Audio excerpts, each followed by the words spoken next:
Welcome to our continuing coverage of the National Fast Food Championship. It is down to 16 teams in our national tournament, and they are all competing for the big prize, the Silver Speaker, which will be awarded to the winner of this great tournament. We've done the regional playoffs, and now the national favorites will go meet them. And in the regional playoffs, we had some really good battles, and this very capable group of regional restaurants is now going to go toe-to-toe with the big dogs. 8 national chains, which you've seen from coast to coast and parts of Canada as well, will each be facing off against the winners of each of the regionals we saw a week ago. And so, will there be upsets in play? Definitely possible. Certainly, we might see one right off the bat. But let's just show you exactly who's going to compete against whom in the round of 16 for a National Fast Food Championship. Let's get to it. Rockers is ready for the upcoming long weekend. Listen, oh man, yeah, I'm kind of with you on that too, Rothgar. Oh my gosh. But here we go. If you didn't see the action last week, here's what we got coming up. We will start with a banger: McDonald's versus In-N-Out. Followed by Burger King versus Tijuana Flats. Here comes the raid! Thank you, Elena, for the raid. How was your stream? Thank you so much for the raid. Lovely to have you here, friend. And thanks for the raid. Thanks for being part of this program. All right, so yeah, Taco Bell versus Voodoo Donuts, Pizza Hut versus Giordano's, and then in the second half of our group of 16, we have KFC versus Wawa, Chipotle, Buc-ee's, Popeyes, Bojangles, and Arby's versus Culver's. It'll be a fun times. Like, this is going to be a really good round of 16. All of these matchups should be pretty competitive. And we'll tell you more about these who's going to play who. I mean, that's pretty much the lineup. Your votes are going to count here, folks. So, very excited to have you here. There's the rest of the matchups just to line them up for you here. Welcome in. And thank you again for the raid. Trina says, hi, Davey, I missed part 1, but here for part 2. No worries. Glad to make it. It's starting to get pretty good. So welcome, Trina. Can we give a shout out to Taki Trina Tunes? Of course. And Constellacio, welcome.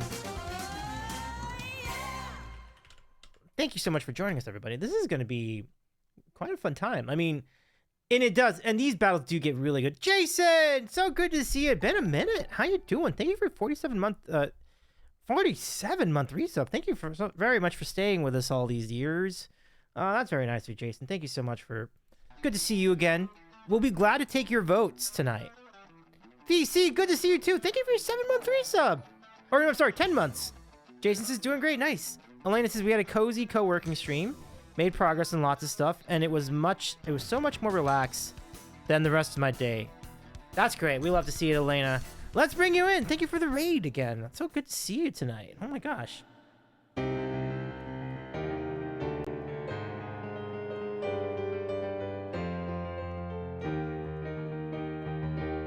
I predict a riot. I predict a riot.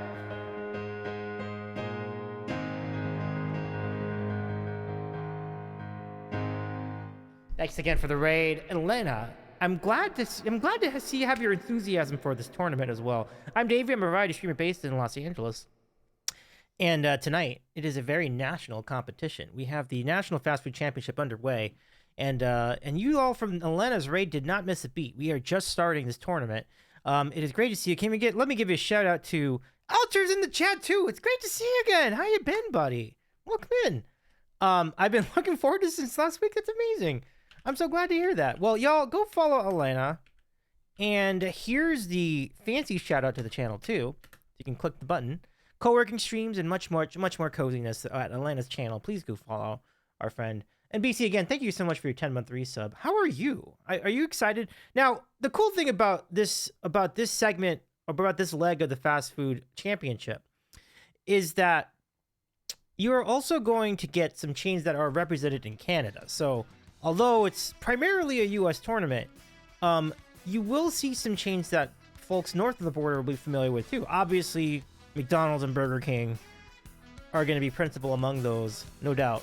but there will be others that I think you'll recognize as we go through these different brackets. So let's get rolling here. Before we start, I want to make sure that the scoreboard is working correctly. So give me a second here. I'm gonna line this up. Yeah, there we go. Everything's up. Cool. So we're good to go. Let's get into the round of 16.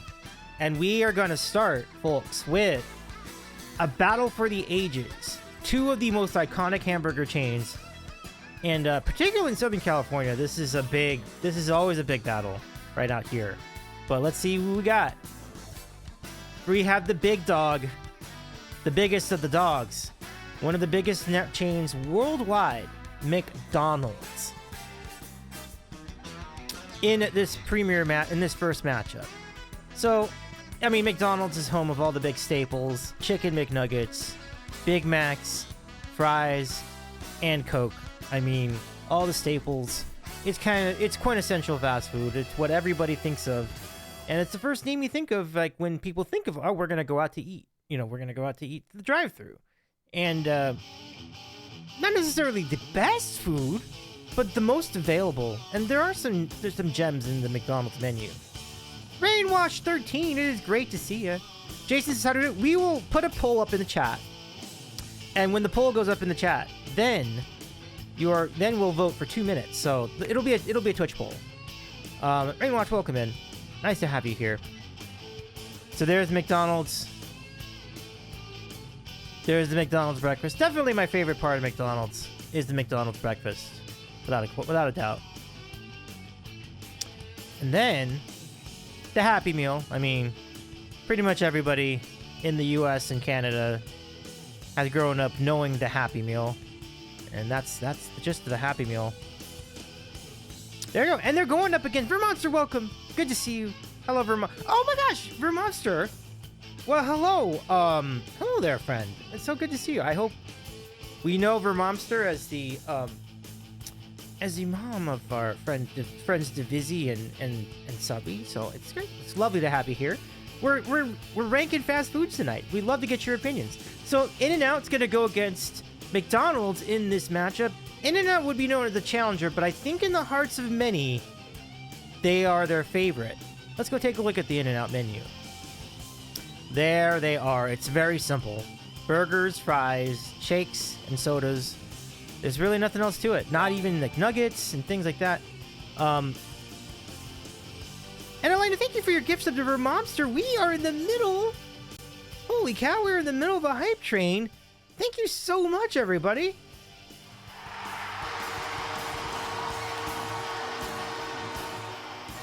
All right. Way to go, friends. Holy cow. Okay, so you know what we're going to do.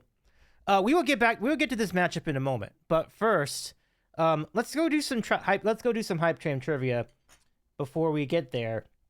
I'm going to give you hype trivia about fast food. Let me see if I can find a good category. And then chat, feel free to jump in on this because this is going to be a really fun. Okay, give me just a second. I think I can pull this up. Rain says, I'm Canadian, so I've never had In-N-Out. My vote will be biased. Oh, right on. No worries. No worries. Okay. Let me give you... I'll just come up with, like... Let me give you trivia about... Potato? No. I could probably do some... Okay, hold on. I'll figure it out. Okay. All right, folks. Time for some fast food trivia. I'll give you just a few off the top of my head, and then let's see if you can get. I'm going to give you 10 questions. See how many of them you can get. Chat. Anybody who gets the right answer will give the chat credit for a correct guess, and so good luck, everybody. We'll see how we do. If you get the question right, you get a point. If you do not, then I will get a point. And we wish you the best of luck. Hopefully, it is a good. It might just keep... There we go. So good luck, friends. Oh, I gotta get my iPad. Hold on. Let me just go grab it really fast.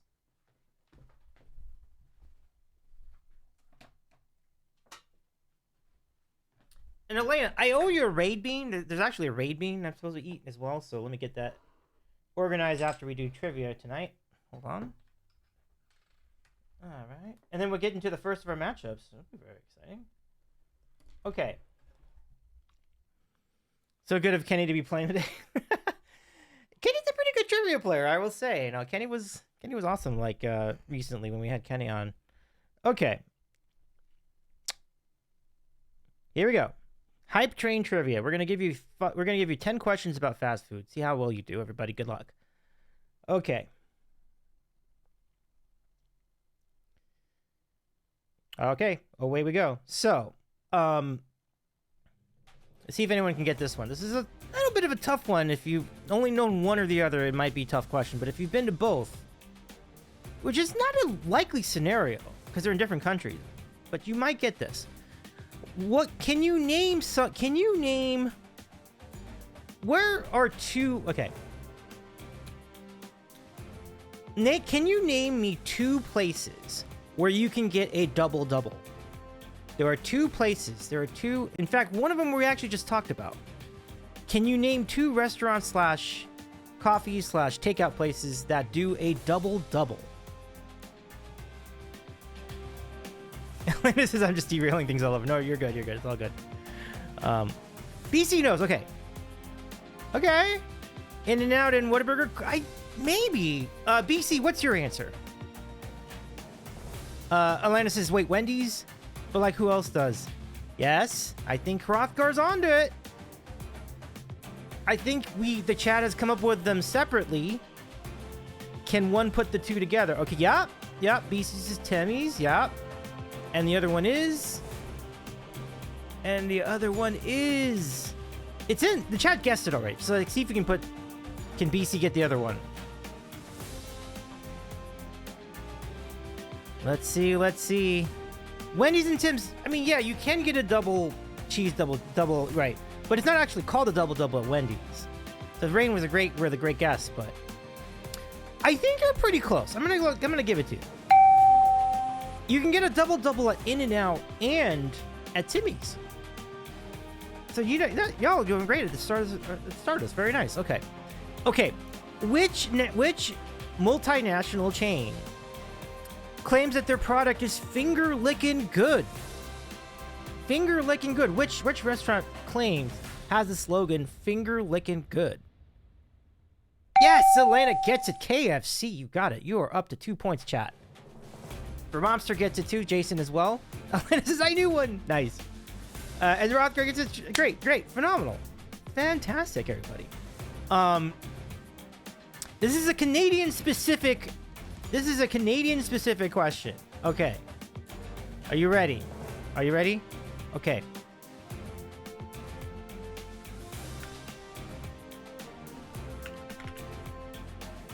The Canadian-specific question is... which Mediterranean takeout wrap place is also a nickname for a homo? Canadian specific question. Let's see if the chat can get it. Vermomster says, where am I looking? Oh, I'm in Los Angeles. I'm in Southern California, which is not far from TwitchCon. So it'll be an easy commute for me next week when I head out that way. Tahiti's! Trina gets it. You're right. Got him. Fantastic stuff. All right, let me give you another question. Here we go. The only place I know from Canada. Tim Hortons definitely a big one. Yeah. Okay, here's a Tim Hortons question. You ready? Who was Tim Horton? Does anyone know?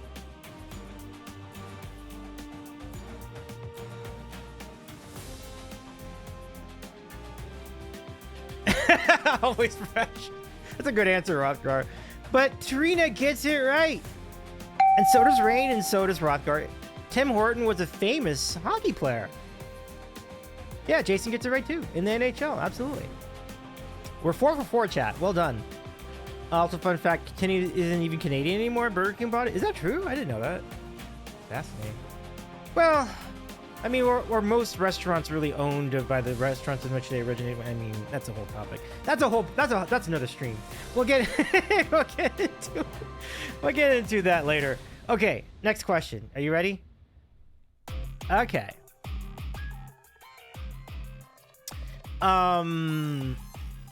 Where's a place where you can buy a brisket sandwich clothes and fill up your gas at the same time in Texas. You can do all three of those in this place. It's huge, too. Can you name a place where you can fill up your tank, buy a shirt, and a brisket sandwich? It's Buc-ee's! You got it, Jason. Nailed it. Phenomenal.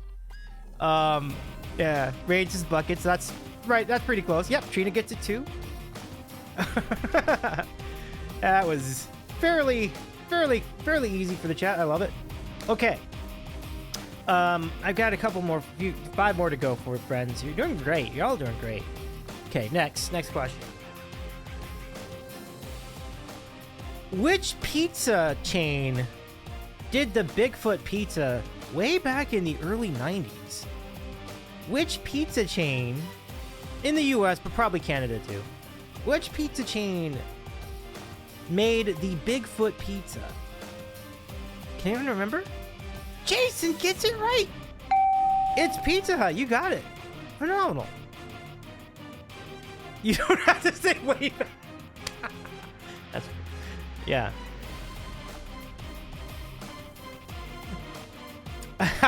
Almost good to see you. Altra says that's as long as same humans can stand being. Yeah, literally. Okay. Next question. Here we go. I got 4 to go. Here we go. Which restaurant claims to have America's favorite fries? This is a claim based purely on sales, by the way. This is not an actual statement. But in terms of sales, they would be correct. Which restaurant claims to have America's favorite fries?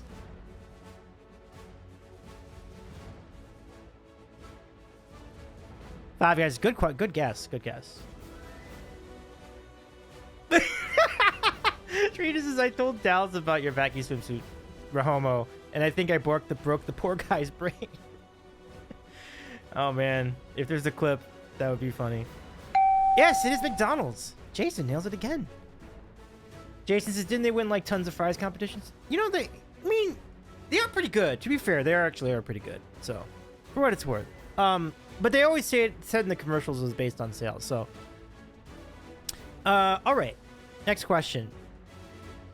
How many patties are in a regular sized Five Guys burger? How many patties?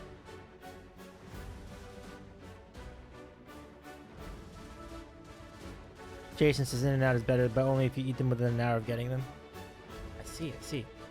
From Monster says 2, Rainwash says 2. Both of you are correct. You got it. There are 2 patties inside of a regular sized Five Guys burger. That's great. Okay. What is the extra large size? Well, I don't know if they still do that. No, maybe that's not. Maybe I shouldn't use that question. Okay. At Wendy's, what is the name of their soft serve dessert?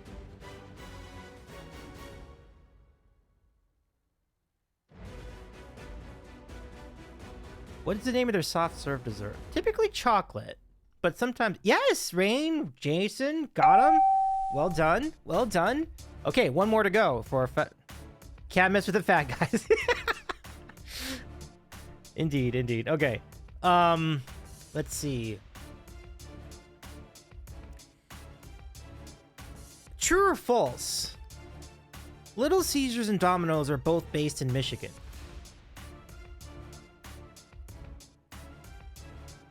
Meaning that their headquarters were at one point there in the state of Michigan.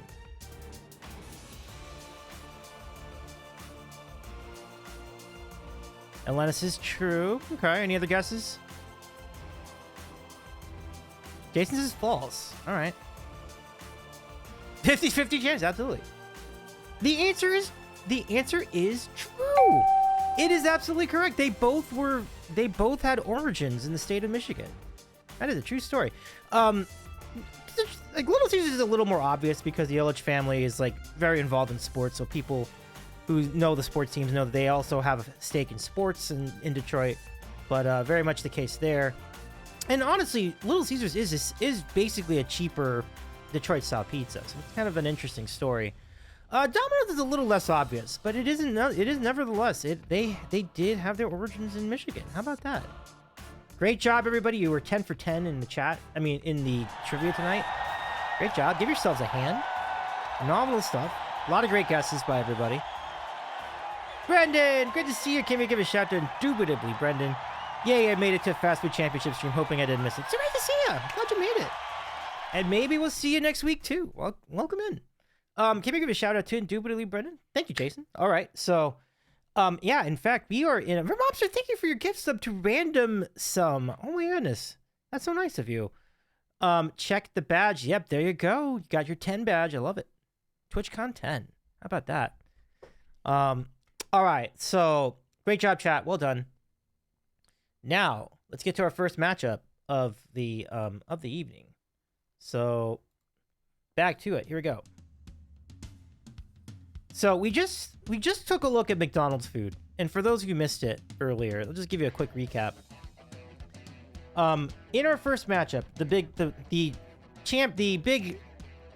theoretical favorite, I don't know if necessarily their favorite, but the biggest name in fast food, of course, is McDonald's.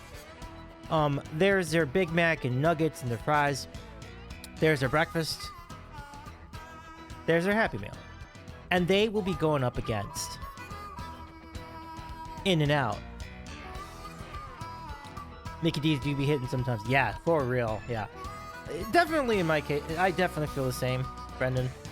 So here's In-N-Out. Not known outside of the West a whole lot, but the lore has obviously made it to the other side of the coast, the other side of the country. It's great. For me, it's great. I really enjoy it. There they are, the freshest burgers. That's your double from In-N-Out. Spread, lettuce, tomato, grilled onions on request. And then you've got the animal fries, which also have the spread and the onions.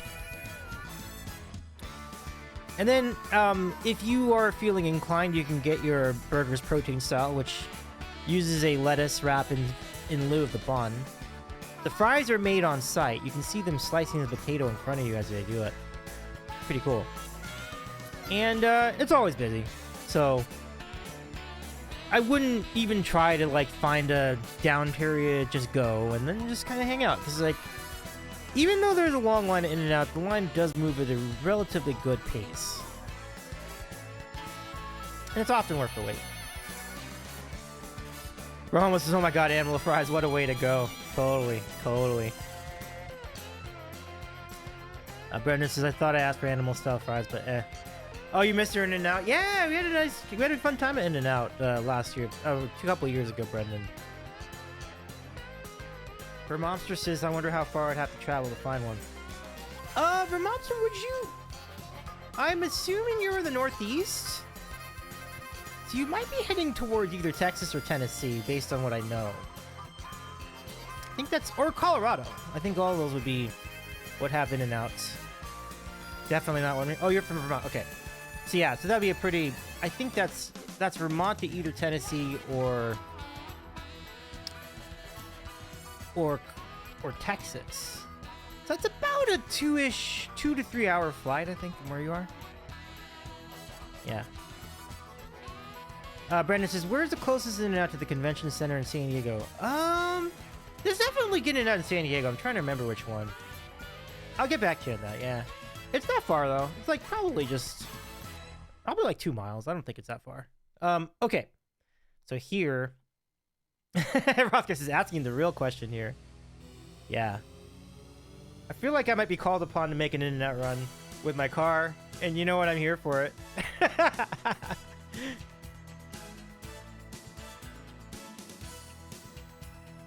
All right, let's get to the matchup. Here we go. Are you ready, folks? Are you ready? Oh, no worries, Jason. Have a good lurk. Jason says, oh, I have to help my daughter with her midterms. So no worries. I hope that goes well. On to the round of 16 we go. Rahoma says there's one in Mission Valley and 1 Point Loma. Oh, okay, those are not too far away then. All right. Thanks for the info, Rahoma. It was so eerie the Vegas one was so empty. I couldn't believe that. Yeah, what a surprise. All right, folks. Brain is ready. Okay. Rahoma, would you be good to make the poll for us tonight? Let us know. I'd be grateful for that. Oh, there's a Sonic 2 mouse review? Nice! We should, you know, we could, do you want to do a Sonic run next week? Let me know. Like, I'm actually going to be around there Wednesday, so FYI, if you're in the mood for a Sonic run, I could give everybody a ride. It'd be fun. Here's hoping for the brooms. Oh, for real, right? How's that score, by the way? Oh, 6-3, okay. Okay. Which burger ranks? Here we go. We're underway. And let's get the voting. So y'all go vote in the poll. Make your voices heard. In-N-Out's got a 2-0 lead so far. I feel like they'll win this one. We'll see. It's a 2-minute poll, so plenty of time to vote. Is that a totally impartial poll? That's a good memory, Rothgar. That's good recall on your end. Brenda says this is hard. McDonald's is classic. And the other thing with McDonald's is they have versatility working for them, right? They've got breakfast, they've got nuggets, they've got chicken. And In-N-Out's just really only got one, really just doing the burgers, but they're doing them really well. So it's an unenviable decision, I think. But I probably would vote In-N-Out. I have not put in my vote, but I think if I did, I would put In-N-Out, yeah. Elena says Coca-Cola has hidden images in their ice cubes. McDonald's will pull some votes for it. Is that right? I need to see these ice cubes. That's exciting. I never knew about that. Trina says, meanwhile, Trina is voting based on who has marginally better ethical business practices. That is gonna be a tight one. I mean, in theory, In-N-Out would, but there's just way too much for me to get into there with that. I think it's kind of even, I guess. But I don't think either one's that grossly bad, necessarily. They're corporations. What do you know? In-N-Out's not a corporation, but the McDonald's is a corporation. Corporations do what they do. Right. We're almost like, it's fast food ethical. Right. Totally. Oh, Elena says, I don't know if they actually do that, but they used to. We're down to the final 10 seconds, everybody. So, ethical fast food is an oxymoron. Yeah. That's fair. Okay, we got a winner.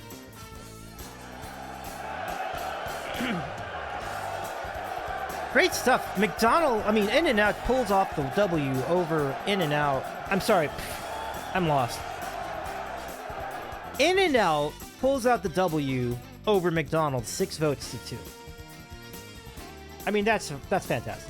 So, it was kind of what I was hoping for. No real surprise. And away we go. That's a great start. Brendan says, you got the scoreboard connected to the chat poll?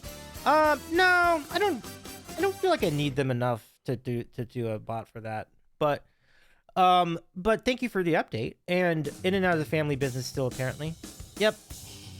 Doing some very interesting things, though, like specifically with the topic of expansion. I feel like they might be stretching themselves a little thin with that idea, but again, topic for another stream. Rain says that's what my husband says. No, you're right. You got it right. That is correct. I think it's like the granddaughter of the original family might be running it now. And she's certainly got enthusiasm for the product, I'll say that.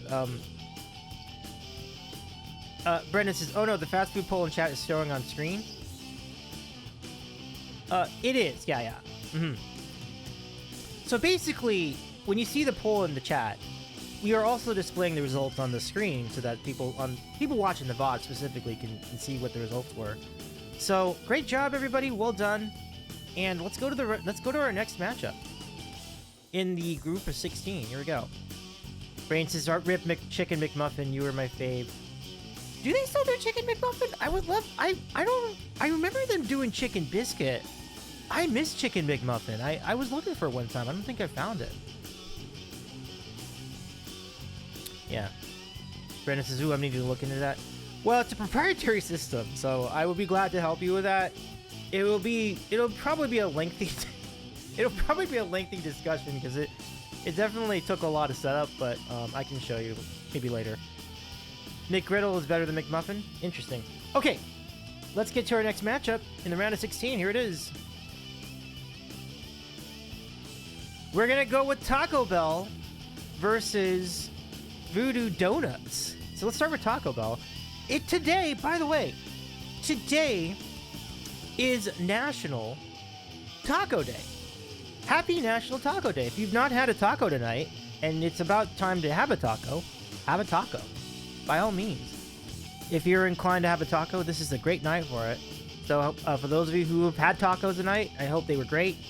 And let's commemorate this with this matchup. So, Taco Bell, who recently reintroduced the Y2K menu, some of the favorites from 20 years ago. I mean, that's a perfect overview of Taco Bell's food. I mean, it's very satisfying. It's great for late night. Not particularly nutritious, of course, but very, very good. If you're in the mood for it, you know. Vermonster says, thanks for fun. Have a good night. All time for bed. Hey, have a good night too. Thanks so much for hanging out with us tonight. And thank you for your gift sub as well, and for your support. We appreciate you stopping by. And give my best to the fam. Brandon says, you ever been to the original restaurant that inspired Taco Bell that's still up and running? If it's what is it called? If it's El Taco, I think I have. I'm not sure though. Romo says, if you're in the mood for constipation. Romo. Rain says, oh my god, we ate homemade tacos tonight. I love it. Alter says, I don't think we've ever had Taco Bell sober. Alright. Oh, Meatla Cafe, Brendan says. Okay, super cool. Dr. Frankenhorn, welcome, friend. I was going to propose a bonus question, but while I was looking up the answer, you moved on from burgers. Well, feel free to throw that question in the chat. We'll take your question. Well, there's Taco Bell, and there's more. The Chalupa, which is, I mean, it's so wrong, but it's so right at the same time, you know? And it can be very, very tasty. And they've been doing them like with like cheesy chalupas, like cheesy, like they've toasted cheese on the chalupa, chalupa shell, if you will. And then if you want to get a like slightly healthier, they have their bowls, their border bowls, I think is what they call them. But these are, you know, like just very low carb options. They have chicken and they have beans and veggies and cheese, and then you can use the avocado salsa on them. Pretty good. And on the right side of this photo is the Cantina menu, which specializes in like freshly grilled chicken. I'm probably putting fresh in quotations, but burritos and other really fun Cantina style tacos and burritos and foods. Oh, Meatloaf Cafe's been around for 90 years. That's pretty cool, Brendan. Dr. Frankenhorn, of the top 20 fast food joints, which 3 chains franchises don't assume what sauces you want on your burger? Of the top 20, which 3 do not assume what sauces you want on your burger?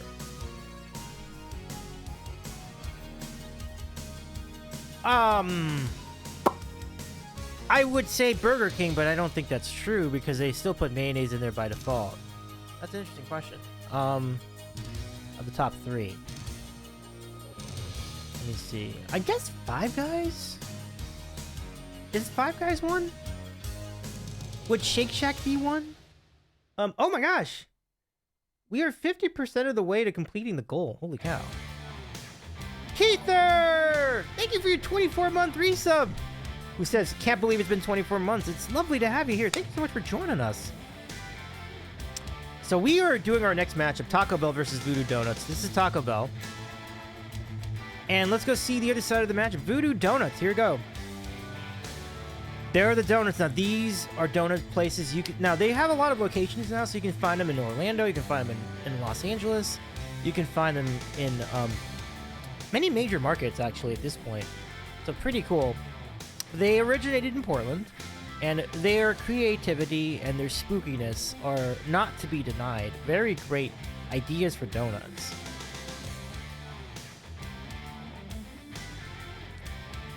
Dr. Frankenhorn says, my own personal research revealed these 3: White Castle, Fuddruckers, and Fatburger. I didn't know about the Fatburger one. That's interesting. Good stuff. Okay. Keith, this is what have I missed so far. You've missed the battle of burgers between In-N-Out and McDonald's, and In-N-Out won fairly convincingly, 6-2. We are now in our next matchup, Taco Bell versus Voodoo Donuts. And who could say no, other than, like, you know, allergy consideration, stuff like that. But all else being equal, who would say no to a maple bar with a bacon on it? That looks really good.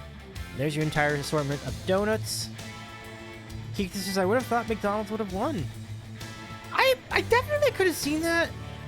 I did feel like In-N-Out was going to win, but I certainly saw a path for McDonald's to win too. Ohio IT, welcome Ohio! Culver's is great. Welcome, friend. Good to see you. Culver's will be featured in our tournament in a little bit. We're going to have a matchup a little bit later on. And I agree with you, by the way, Culver's. I think it's great too. So here's our matchup. It's between Taco Bell and Voodoo Donuts. Friends, we're ready for your votes. Romo, when you're ready, we're ready for your poll. And then go ahead and get your votes in. Who will win? Run for the border or or have a sweet tooth. I think J-Man might be back in the chat. Unless that's... But it could be Romo's poll. That actually sounds pretty hysterical. Taco Bell's off to an early lead. Oh, you did that, King.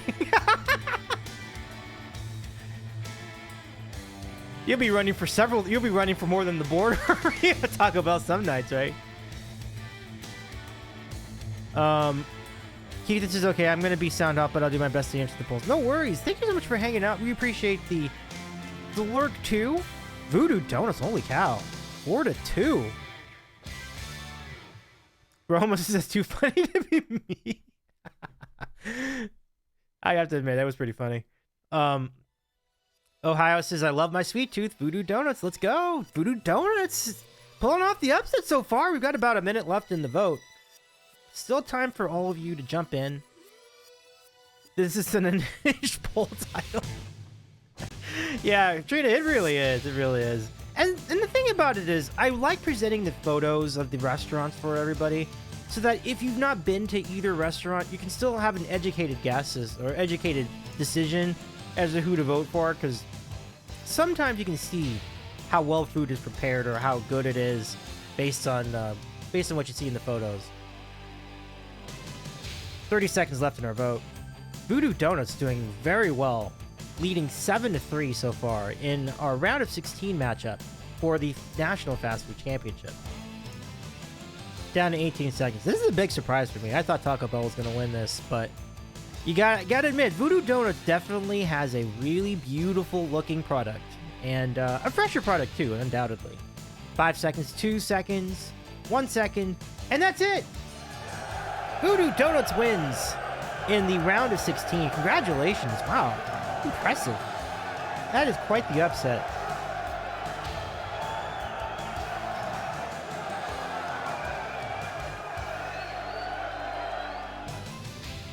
All right. Voodoo Donuts with your win. Brendan says, I miss Taco Bell smothered burrito, but not that much. Gotcha. Ultra says, well, Voodoo's picture looks real, whereas Taco Bell's very much does not. No, yeah, that's true. That's true. It does look a little bit doctored and photoshopped. Let's see. Rainwash said, Kicks is more upset. Absolutely. This is why you tune in, folks, because you just never know who's gonna win these matchups. That's some great voting, though, friends. Thank you so much for chipping in, everybody. They would just give you vegan bacon. There's so many more options today. Got a great vegan donut shop in my city. Nice.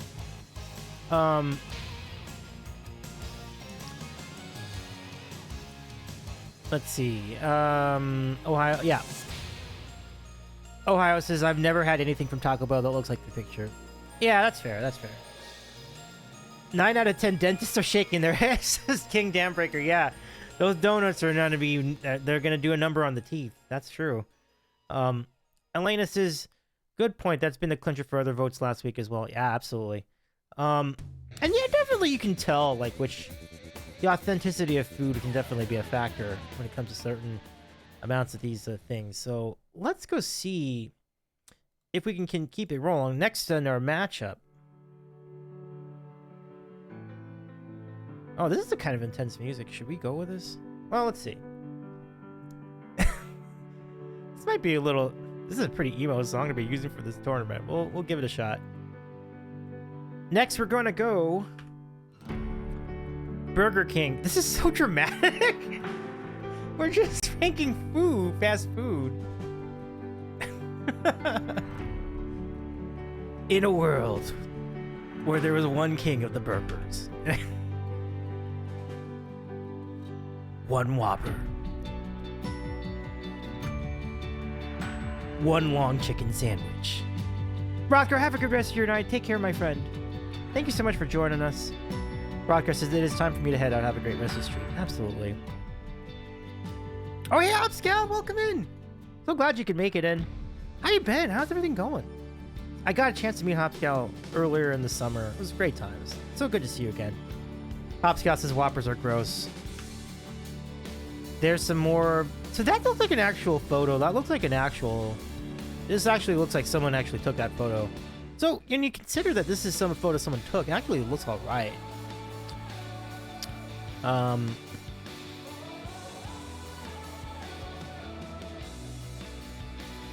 Hopscotch is going good. Nice. Awesome.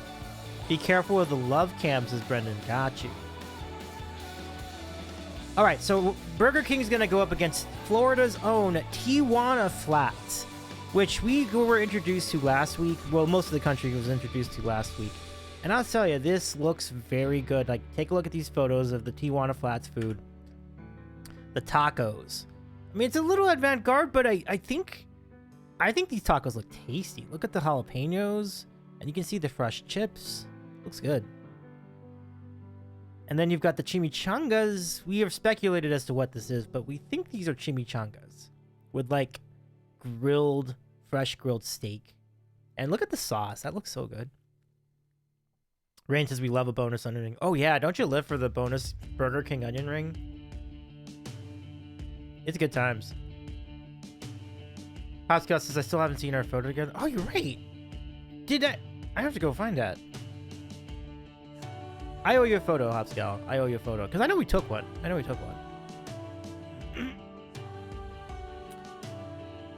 We definitely took one. Because we were there with Carlo and Ayakane. It was fun. It was really fun. It was fun times. So there's some more. There's a tortilla soup. Chicken tortilla soup. I mean, everything I see I like from this restaurant. So there you have it. The battle will be between Burger King and Tijuana Flats. Hey, Prestige, welcome. It's good to see you. How you doing? Prestige says, hi, Davey. Hi, everyone. Hello, Prestige. Welcome. And I got to the famous Bork Street. We did. We went to Bork Avenue. That was epic. Oh, my gosh. It was honestly one of my highlights of the year at Hopscal. It really was. Rain says, this stream making me want fast food. I hear ya. Okay, here comes the poll. Get in your votes. While you do that, I'm going to get in some better music. Okay. Okay.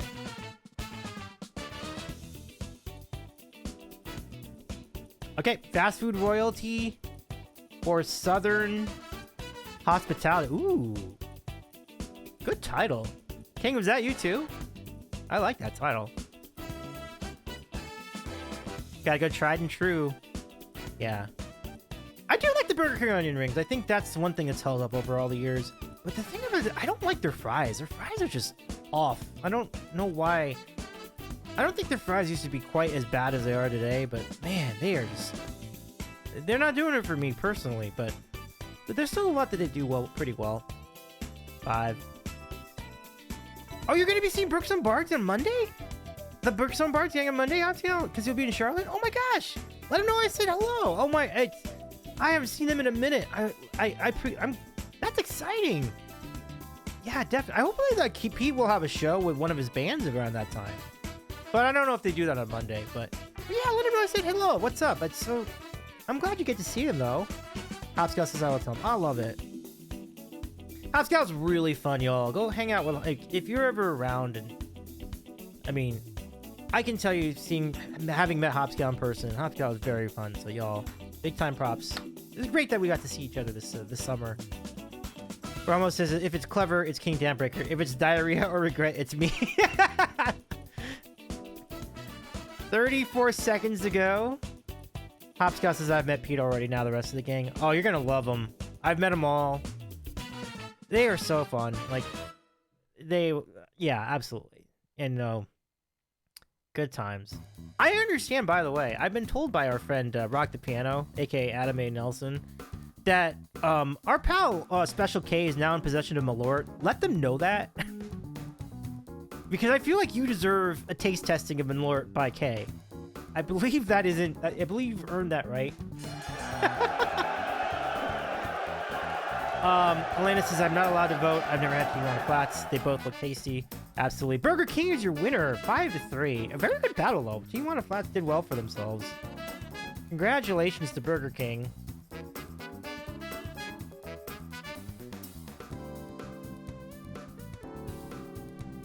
And Burger King will advance into the quarterfinals with that W. Hopscout says, thanks, it was awesome to meet you and Carlo as well. Aw. Yeah, that was a great weekend, Hopscout. I'm so glad we got to meet each other. Carlo doesn't even live far from me, and I finally met him along with you. You're right, though. You both live pretty close to one another. But sometimes it's great how, like, you know, how moments and trips can bring people together. So we're so glad that we're so glad to have met each other. Hopefully you all get to see each other again soon, too.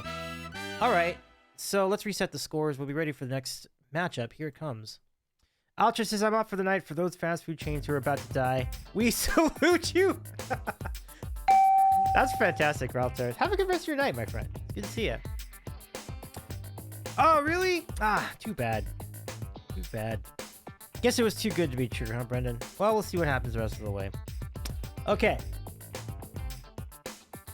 On we go to our next matchup. You ready for it? So we're rolling our way through the round of 16. Next up, it's going to be the Battle of the Pizzas. Ready? First, on the first side of our matchup, we have Pizza Hut. Pizza Hut. Now, everybody knows Pizza Hut by now. I think folks in Canada might be familiar with them too. For Homo says, I don't follow field hockey. Bertha Wafers Mariners won though. Yep. Pretty convincingly. There's oh, remember the Pizza Hut parlor with like the booths and then like the stained glass lamps and the arcade machines. Remember these? I mean, that. I know it was a different era, but man, it was actually really fun being at Pizza Hut. Definitely something to look forward to.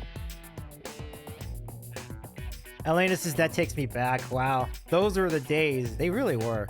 And many people have said that Pizza Hut tasted better back then too. I honestly don't know. It's for me, it's tasted about the same pretty much the whole time. But definitely it was a really great experience. Like, it was just cool to just like get your soda, and then they would bring it out, you know, like in the dish, and then they'd put it on the stand, and then like they cut it up and everything. It's like, Brenda says, oh, I miss it. Good food there too. Yeah. And people have talked about how they used to have the buffet too, which I never really got in on. The buffet sounded really great. I missed out on the buffet. Hopscout says, love Pizza Hut. Yeah. It was super greasy, but super tasty, says Elena. Oh yeah, it used to be Pizza Hut. That's funny. Ohio says, I had pizza tonight. Super. I love it. Would you be at liberty to divulge what toppings were on the pizza? Like, we'd love to know if you're willing to share with us. We'd be glad to know. I think my favorite toppings in Pizza Hut, I'm gonna say it's pepperoni and maybe either pepperoni or sausage. I think those are the ones. Yeah. I do like the olives too. I think those work really well with Pizza Hut. But sometimes I just get all three of them. Yeah, Brendan says olives. Yeah, good times. Good times. Okay. So yeah, Green or black olives? I mean, for pizza, I would say black. Yeah. So, the modern day Pizza Hut has a lot of gimmicks like this. Now, nobody dives in on gimmicks more than Pizza Hut. Like, this is a cheeseburger calzone with fries. I mean, it's a trip, but you know what? It's interesting, and I think that's like the thing that Pizza Hut's always had. They've always had the creativity. They're not afraid to try new things, and boy, do they try new things. Everything from the stuffed crust pizza to Bigfoot to like that party box they would do at one point. I mean, they've done anything and everything. Elena says cheeseburger calzone sounds awesome. Oh, for sure. Yeah.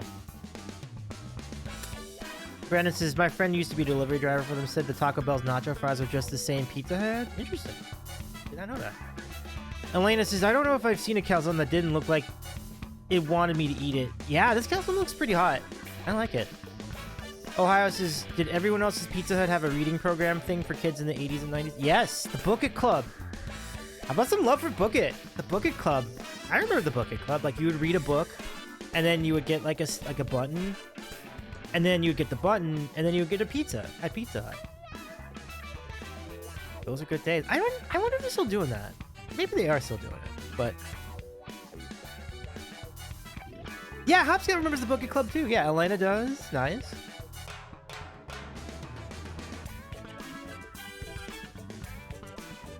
Last Kentucky Hut was in Puerto Rico.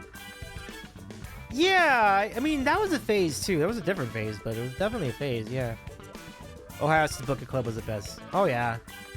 Got me to read a book or two, too. It's a very rewarding. Like, that was probably, like, honestly, did you not, like, for me, when I was in school, I think I look forward to getting the Book It Club reward more than getting Student of the Month. And, you know, I'm blessed to have had Student of the Month, like, once or twice. But I think the Book It Club meant more to me because of the pizza. Like, it was great. And the button. Like, it's like both. Elena says they hated me at Pizza Hut. They told me I couldn't come back after a while. They weren't prepared for a kid that didn't have a TV in the house. Oh, wow. Oh, I'm sorry about that. Have you heard of the Ihoople in Texas? I have not. Ohio says, as a kid, you could bribe me with food. Free pizza for reading? Sure.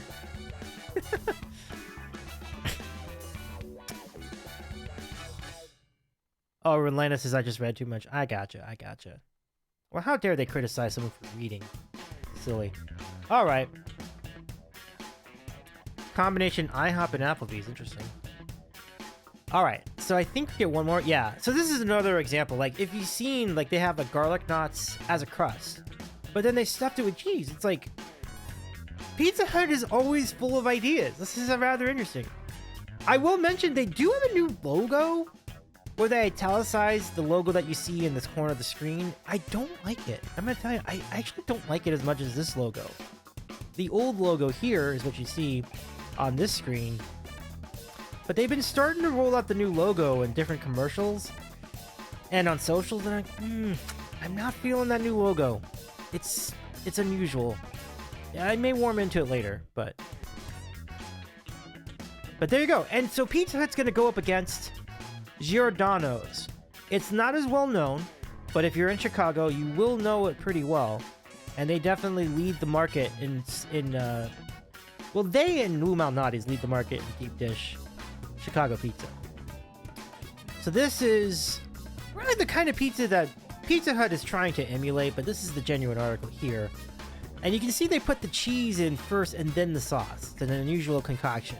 So it's like crust, meat, cheese, and sauce. It's in complete reverse order. Like normally you put the sauce at the bottom and then the top, and then the cheese and then the topping. But here it's completely inverted.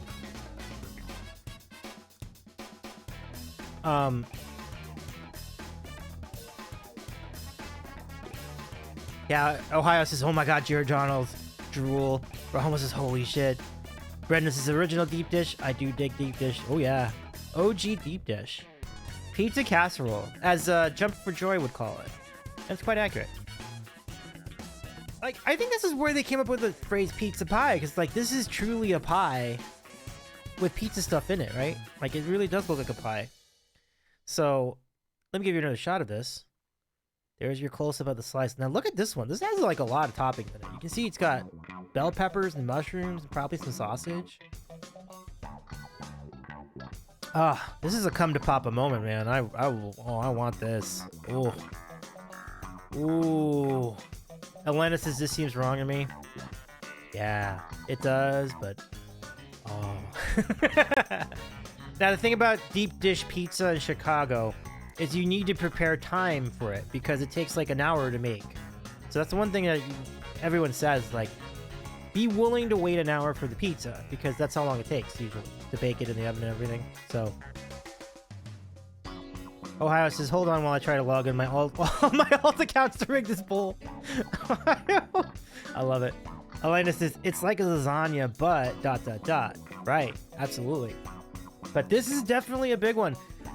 So it's not as well known as Pizza Hut, but man, it's got a rep as well. And you can find it if you're ever in Las Vegas. You can go to Giordano's. There's a Giordano's location there. There's a Giordano's in Orlando. And there might even be a Giordano's in Southern California. I have to go look it up, but I believe they have one too. So you can experience... Oh my gosh. Seeing it with that perspective really gives an idea how big this is. It may not be the most diameter, but the height, the thickness of it is what really sells. Like, look how much is going on in that slice of Giordano's. Elena says, I'm always... Prestige is going to need napkins with the sauce on the top. Oh, yeah. I feel like napkins are mandatory for this restaurant. But, I mean, this is something I cannot have more than once a year. I don't even know if I can have it once a year. I think you might have it like once every 2 years. But when it happens, oh, it's tasty. Elena says that's a nice cheese pull. Ohio says the must whenever I visit Chicago. I was disappointed when the one by me closed. Huh, that's too bad. I didn't know. I didn't realize they had one by you. And then it also closed. That's a bummer. Elena says, my must visit in Chicago is Ressas. Oh, and I imagine that's an interesting call. Like, there must be really good local places, too, that do the deep dish. So, that's pretty exciting. Pretty exciting. Elena says, I wonder if they could make one with white sauce instead of tomato sauce. I wonder... Yeah, that's it. I feel like they could, but I wonder...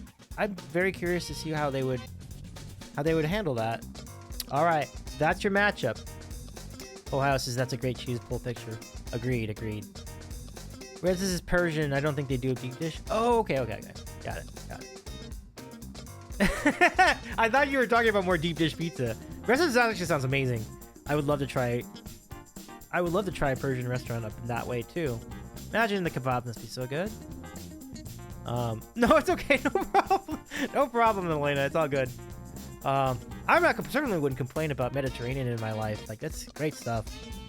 All right, there's your matchup. Pizza Hut versus Giordano's. Poll, get that poll. We're ready for the poll when you are, mods.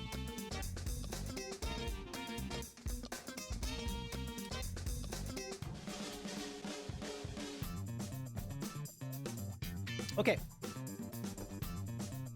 Here we go. And the poll says your pizza pick is... Your votes can make the difference. And, I mean, you're talking about two really strong contenders. Like, a lot of love for Pizza Hut. A lot of love for Giordano's. I don't think there can be a loser in this matchup. I think Pizza may win just from the familiarity standpoint. But yeah, Giordano's made a really good case for themselves in this matchup.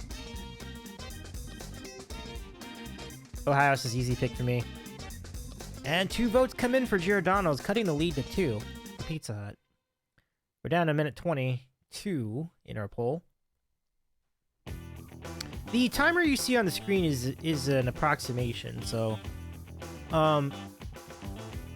there will probably be just a little bit less time left in the poll than what you see on the screen, but it's pretty close. Pizza Hut is 5. Giordano's has 3. And we're under a minute to go in our voting. Ohio says no comparison for taste. Although I don't know how it made your list of fast food. An hour for pizza is not fast. That's a hell of a point.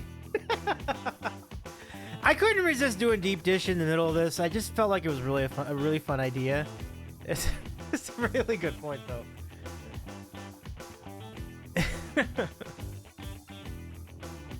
All right, 27 seconds left to go in our voting. And another vote comes in for Pizza Hut. Looking pretty good for Pizza Hut as we close out the final 20.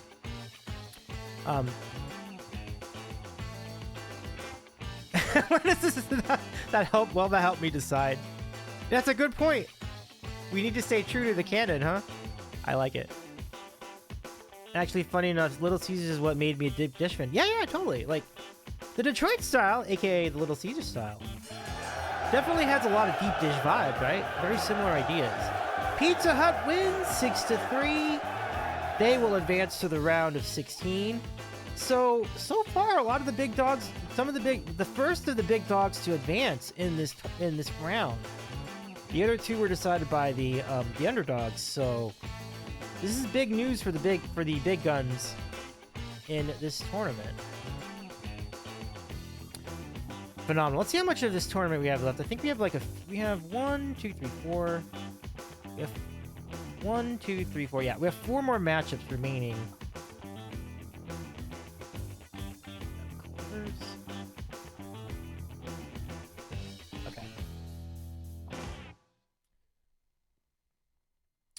Okay, so how's everybody doing? Is everybody hungry yet? I think we've made people hungry in these matchups so far. Ohio says Giordano's is the best pizza I've ever had. Wow, high praise. No comparison. King says starving. No, I get it. Totally. I totally get it. Alright, so let's get to our next matchup. You ready? Brandon says, yeah, making a ham and cheese sandwich. House says, no, I just at Texas Roadhouse. That sounds great. I've never been. But I know they have a bunch of locations. Is it like a better Black Angus, I guess? Sounds really good. Like, Texas Roadhouse seems like a perfect place for a burger. Alright, let's get to our next matchup. Here we go. We continue with our group of 16. And next up... So that's... Oh, I gotta update these. Oof. I didn't realize we were doing that at this point. So, just to recap for everybody who has been tuning in so far.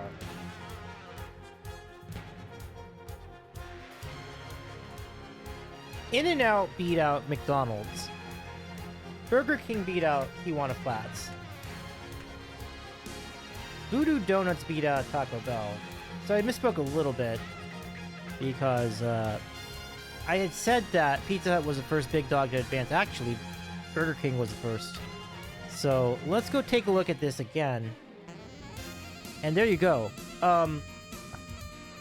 So those are your matchups for. So in the quarterfinals, In-N-Out is going to play against Burger King, and Voodoo will be going head to head with Pizza Hut.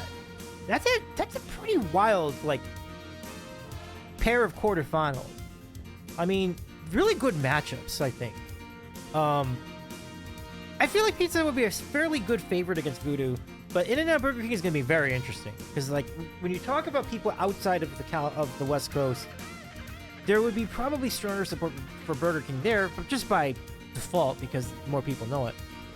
So now, before we get to those quarterfinals, let's look at the rest of the round of 16. Here it is.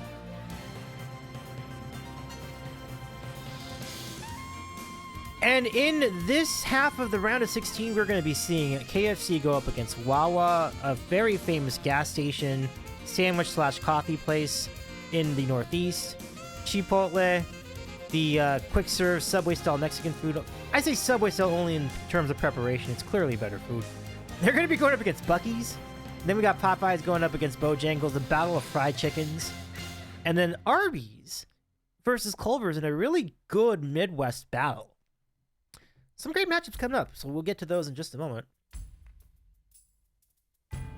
Trina says, okay, Davey, I must head to bed. Best of luck to the competitors. Absolutely, Trina. Thank you so much for hanging out with us this evening. Glad you could pop in. Take care. Can we give a shout out to Taki Trina Tunes? Hopscout says I had the short rack and it was amazing. Falls off the bone. Ooh, that sounds fantastic. But yeah, definitely follow Taki Trina Tunes. What a great vibe. Congrats on forgot one more thing before we go to bed. Congrats on 1 year. 1 year of your release. Fantastic. I'm thrilled to say I was part of that release. I was actually in the song. So that's really, really cool. So welcome to the underworld. It's great. Congratulations. Way to go, Trina. Amazing stuff. Trina says, "Oh, thank you, Davey. So thrilled to have had you been a part of it." Absolutely. I was in great company too. We had some great talent in that record. So good. Brendan's rooting for Wawa, who also says,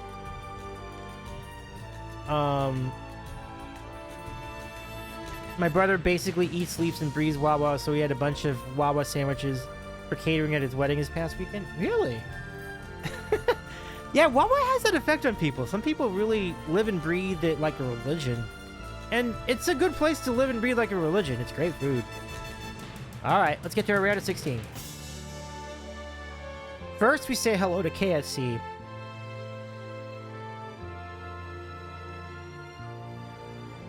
There it is. The famous KFC bucket.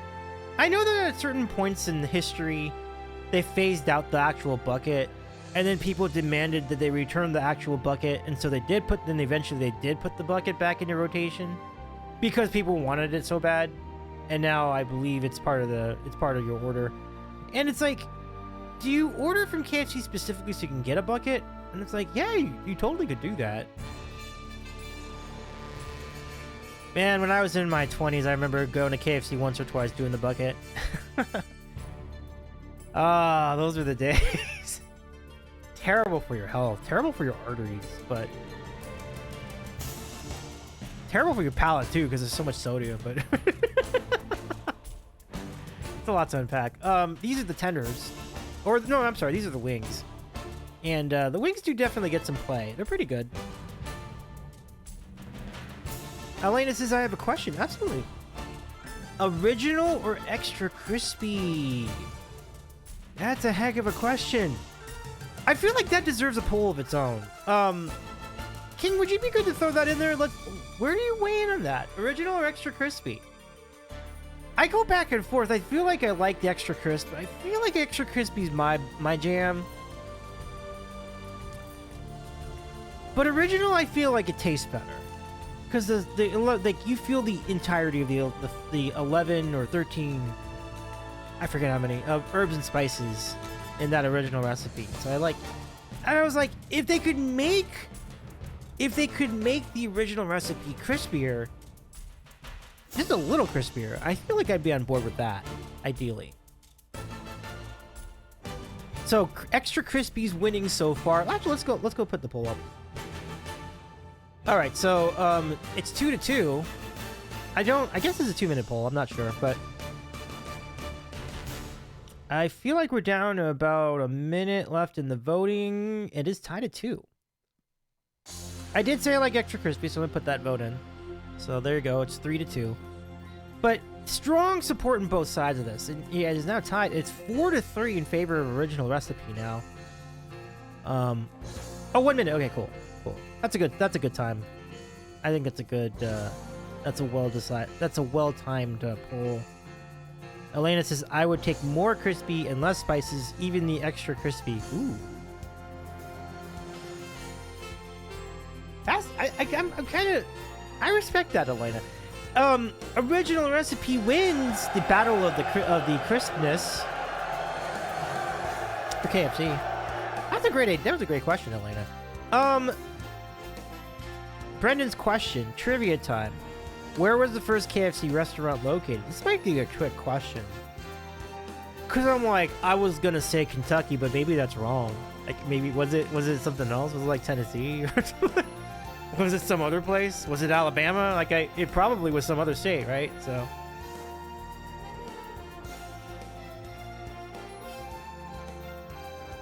And why do you know the exact date? Wait, Brandon says, haven't had KFC since February 24th, 2009. Yeah, that's interesting. I mean, that's cool that you knew the exact date. That's interesting that you remember the exact date when you last had it. Wow. But I mean, nothing, no shame in that. Just pretty interesting though. I absolutely expect most people to like original best. It's more normal. Brandon says Salt Lake City. You know, I would love to look into the history of that. You know, you might be right. You might be right about that, Brendan. Fascinating. All right, but there's the complete assortment. You've got the chicken and the coleslaw and the biscuits and the mash and the gravy. All the classics. Incidentally, if you're looking for Popeyes in this tournament, that is coming up later. That will be part of our group of 16 as well. It got a lot of support. Okay, so KFC's going up against Wawa. There's the coffee. Oh, it's just a running gag. It was the night before. Oh, I got you. Okay.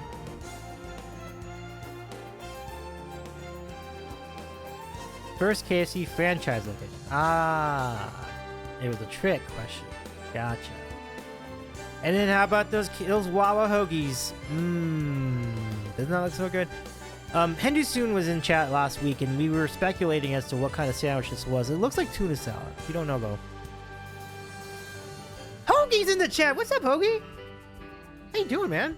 Good to see you. Welcome in. You came at a great time. Showing support for the hoagie. I love it. Get the mac and cheese with Old Bay. Right on. Yeah. And then Hoagie says I could sense it. That's awesome. A reminder, since Hoagie's in the chat, I should mention everybody. Like, I will be at TwitchCon this year, and hopefully all of you in chat will be too, or most of you will be. And we have for you a sandwich meetup. Yes, and if you were curious, I will plan to eat a sandwich during the meetup. So let me tell you a little more about it. Join us, Davey and friends, including you, yourselves, of course, at Happy Does Bar in San Diego, 8 o'clock to 10 o'clock on Thursday, the 16th, the night before TwitchCon. And we'll have giveaways. We'll have the sandwich consumption, and I'm even bringing Bean Boozled with me, so you'll get to see that in person. And it'd be great to meet you. So if you're not doing anything else Thursday night, check us out over at Happy Does. It'll be fun. Okay, back to it. Brandon says congrats on the BoardCon booking. Absolutely. Well, I mean, we didn't actually book any space for it. We're just gonna go there, and I think there'll be enough room, so it should be fine. So I'll try to get there a little early. But I talked with the people at Happy Does to see, like, there's a semi-public area. I'm like, yeah, that sounds good. We can just do that. So we'll just be by the we'll be by the pickleball court. It should be really fun. Last year when I was there, it wasn't that busy, so there should be plenty of room. I think it'll be fine. Hoagie says I'm skipping the con this year. That's moving weekend. Oh, right on. But have a great move, Hoagie. It's good to see you. I'm glad congratulations on your new home. Hope. And I do hope the move goes well for you, my friend. We all head up to help Hoagie move. We should.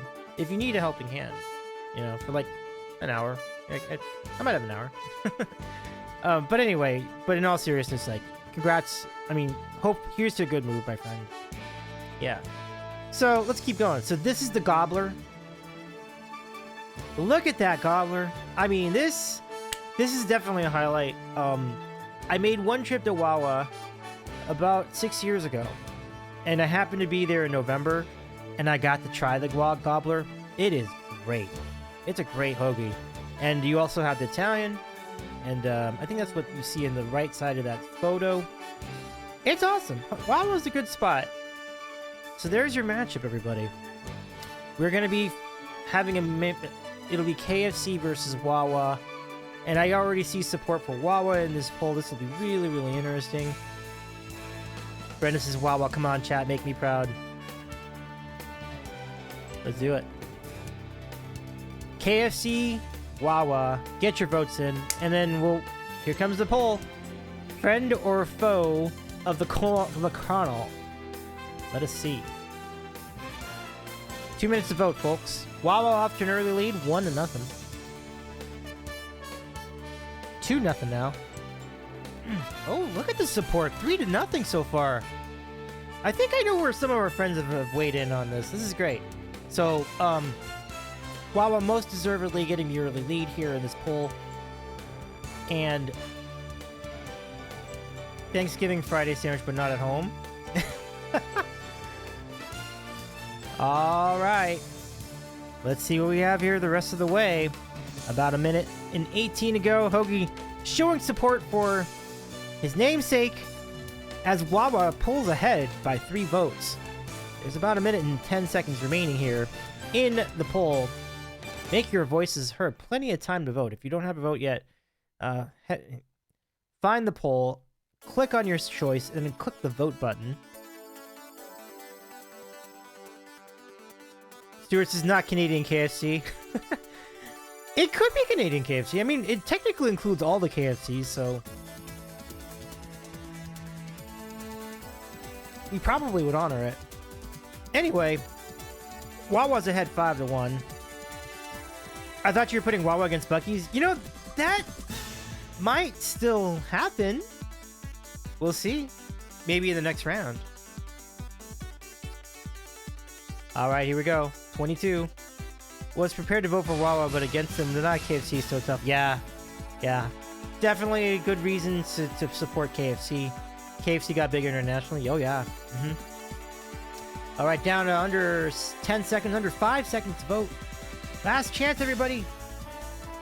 And that's going to do it. Wawa, your winner, 5-1. That was a tough call. There's no doubt about it. Tough call for Wawa.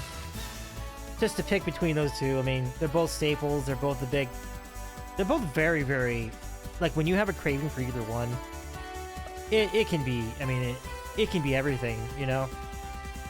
So Hoagie, congratulations on Wawa's win. Congrats, my friend. They made it. Away we go. Stewart says Colonel Sanders retained ownership of the Canadian side, and they really messed up the American side after he sold it. Yeah. They did indeed. I wonder when they sold it. That's the thing I'm kind of curious about. Like, when did he sell that? It was probably before I had a chance to taste it. Hoagie says, thank you. Never had Wawa, though. Oh, man. I would recommend highly, yeah. Wawa's great. So, and if you like coffee, it's great for that, too. So, you'll find them in the Northeast. You typically, like, New York, New Jersey, Pennsylvania in particular. And there are some in Orlando as well, because that's where I had my Wawa. Can't go wrong.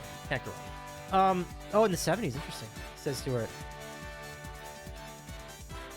Keith says, with a name like Hoagie Man 5000, you never had Wawa. Well, it's a geographic thing, I think, because they're only in the Northeast. So, to be fair to Hoagie, I don't know if Hoagie's been out that way recently.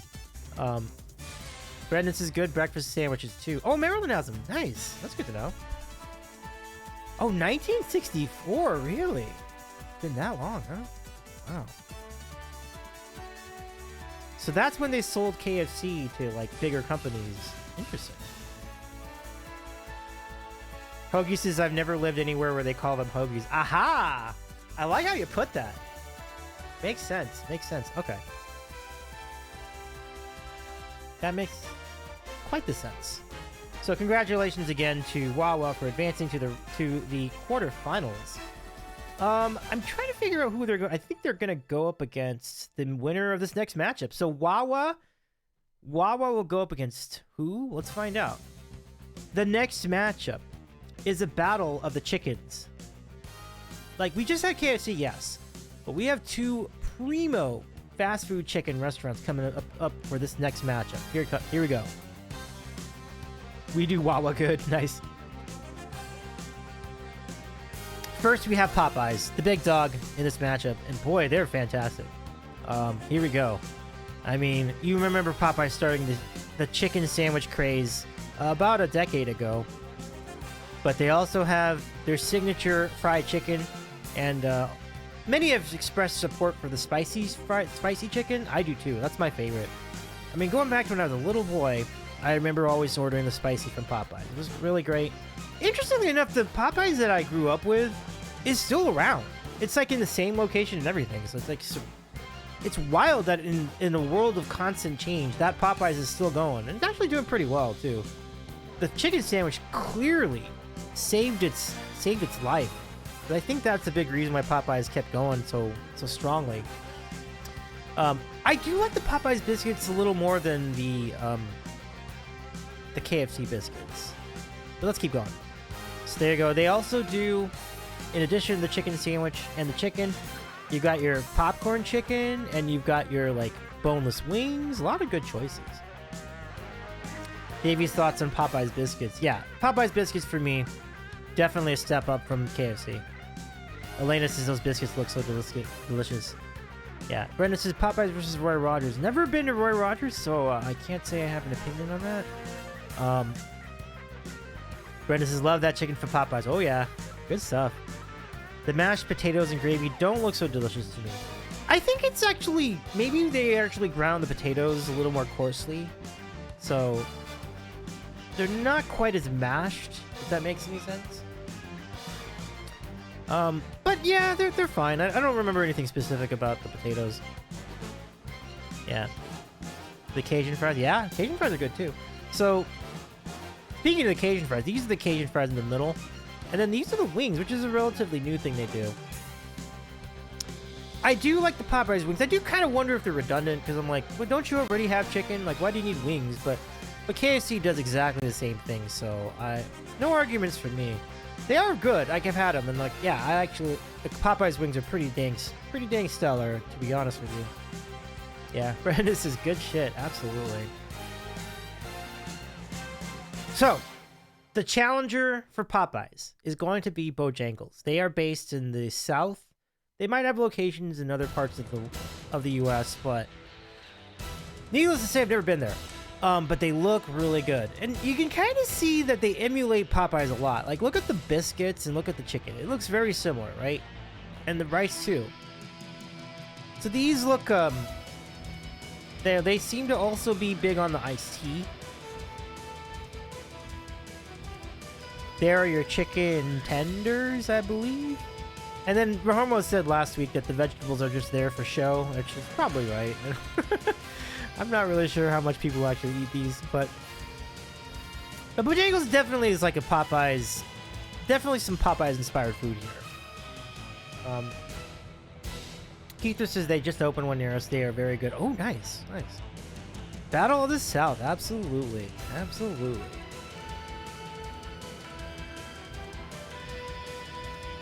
Yeah, these do look pretty good. I would definitely love to try it.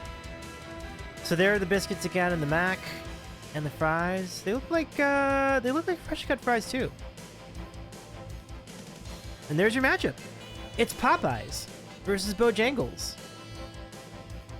Good luck to both sides. Here's to a good vote. We're ready for the poll when you are, mods, and chat. Get your votes in once the poll is up. We'll give you 2 minutes. Okay. The Great Chicken Picker Showdown is, let's find out. Popeyes up to an early lead, 3-0.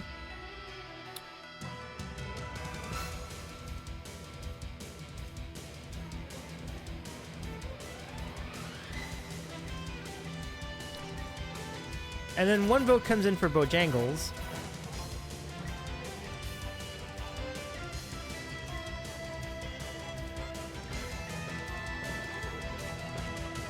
Okay, one more vote for Popeyes. Brendan says you see Bojangles at some of the exits when you're heading up the interstate in the south. Right on.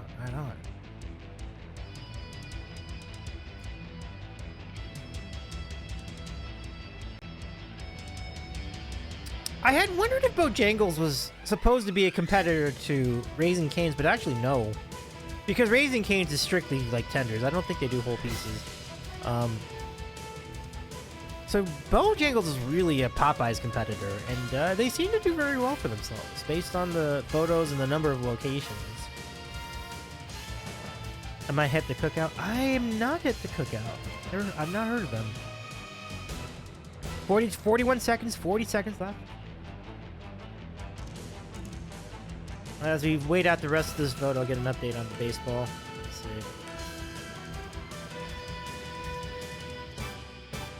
28 seconds. Popeye's hanging on to that 4-1 advantage. Very exciting. Let's see if they stay that way. Oh, the Yankees took the lead 8-6. Okay.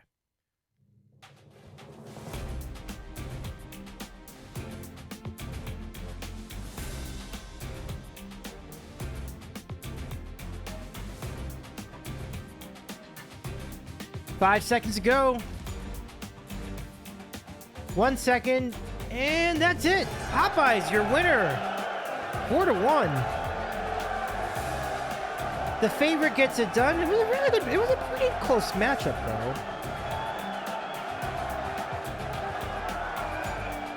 Not bad, not bad. Okay, so Popeyes will advance to the next round, and I believe they will go up against Wawa. That is a tough decision for everybody, friends. I don't envy your choice there because that's a tough call. We'll see how it goes. We'll see how it goes. Okay.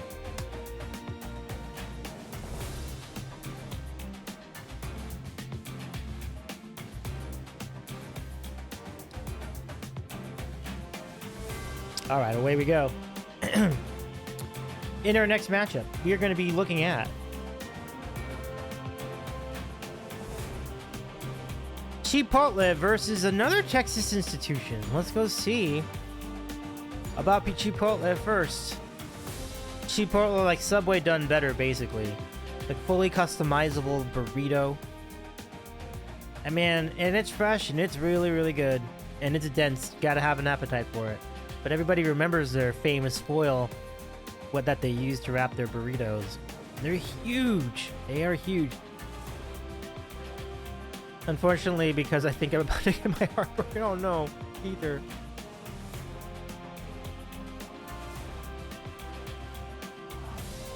Maybe it was just an lucky few days in Philly.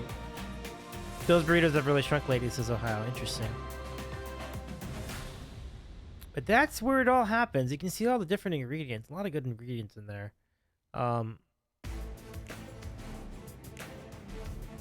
And this is what I do a lot. I do the burrito bowl because, like, it helps me save on calories and also on carbs. So I frequently get the burrito bowl, and I frequently not only get the burrito bowl, but I also ask them to take out the rice. So it's just beans and then the other stuff.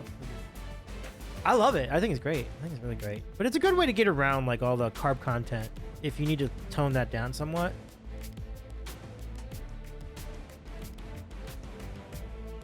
Yeah. Brendan says, not going to believe it, but I had my first Chipotle experience a month ago.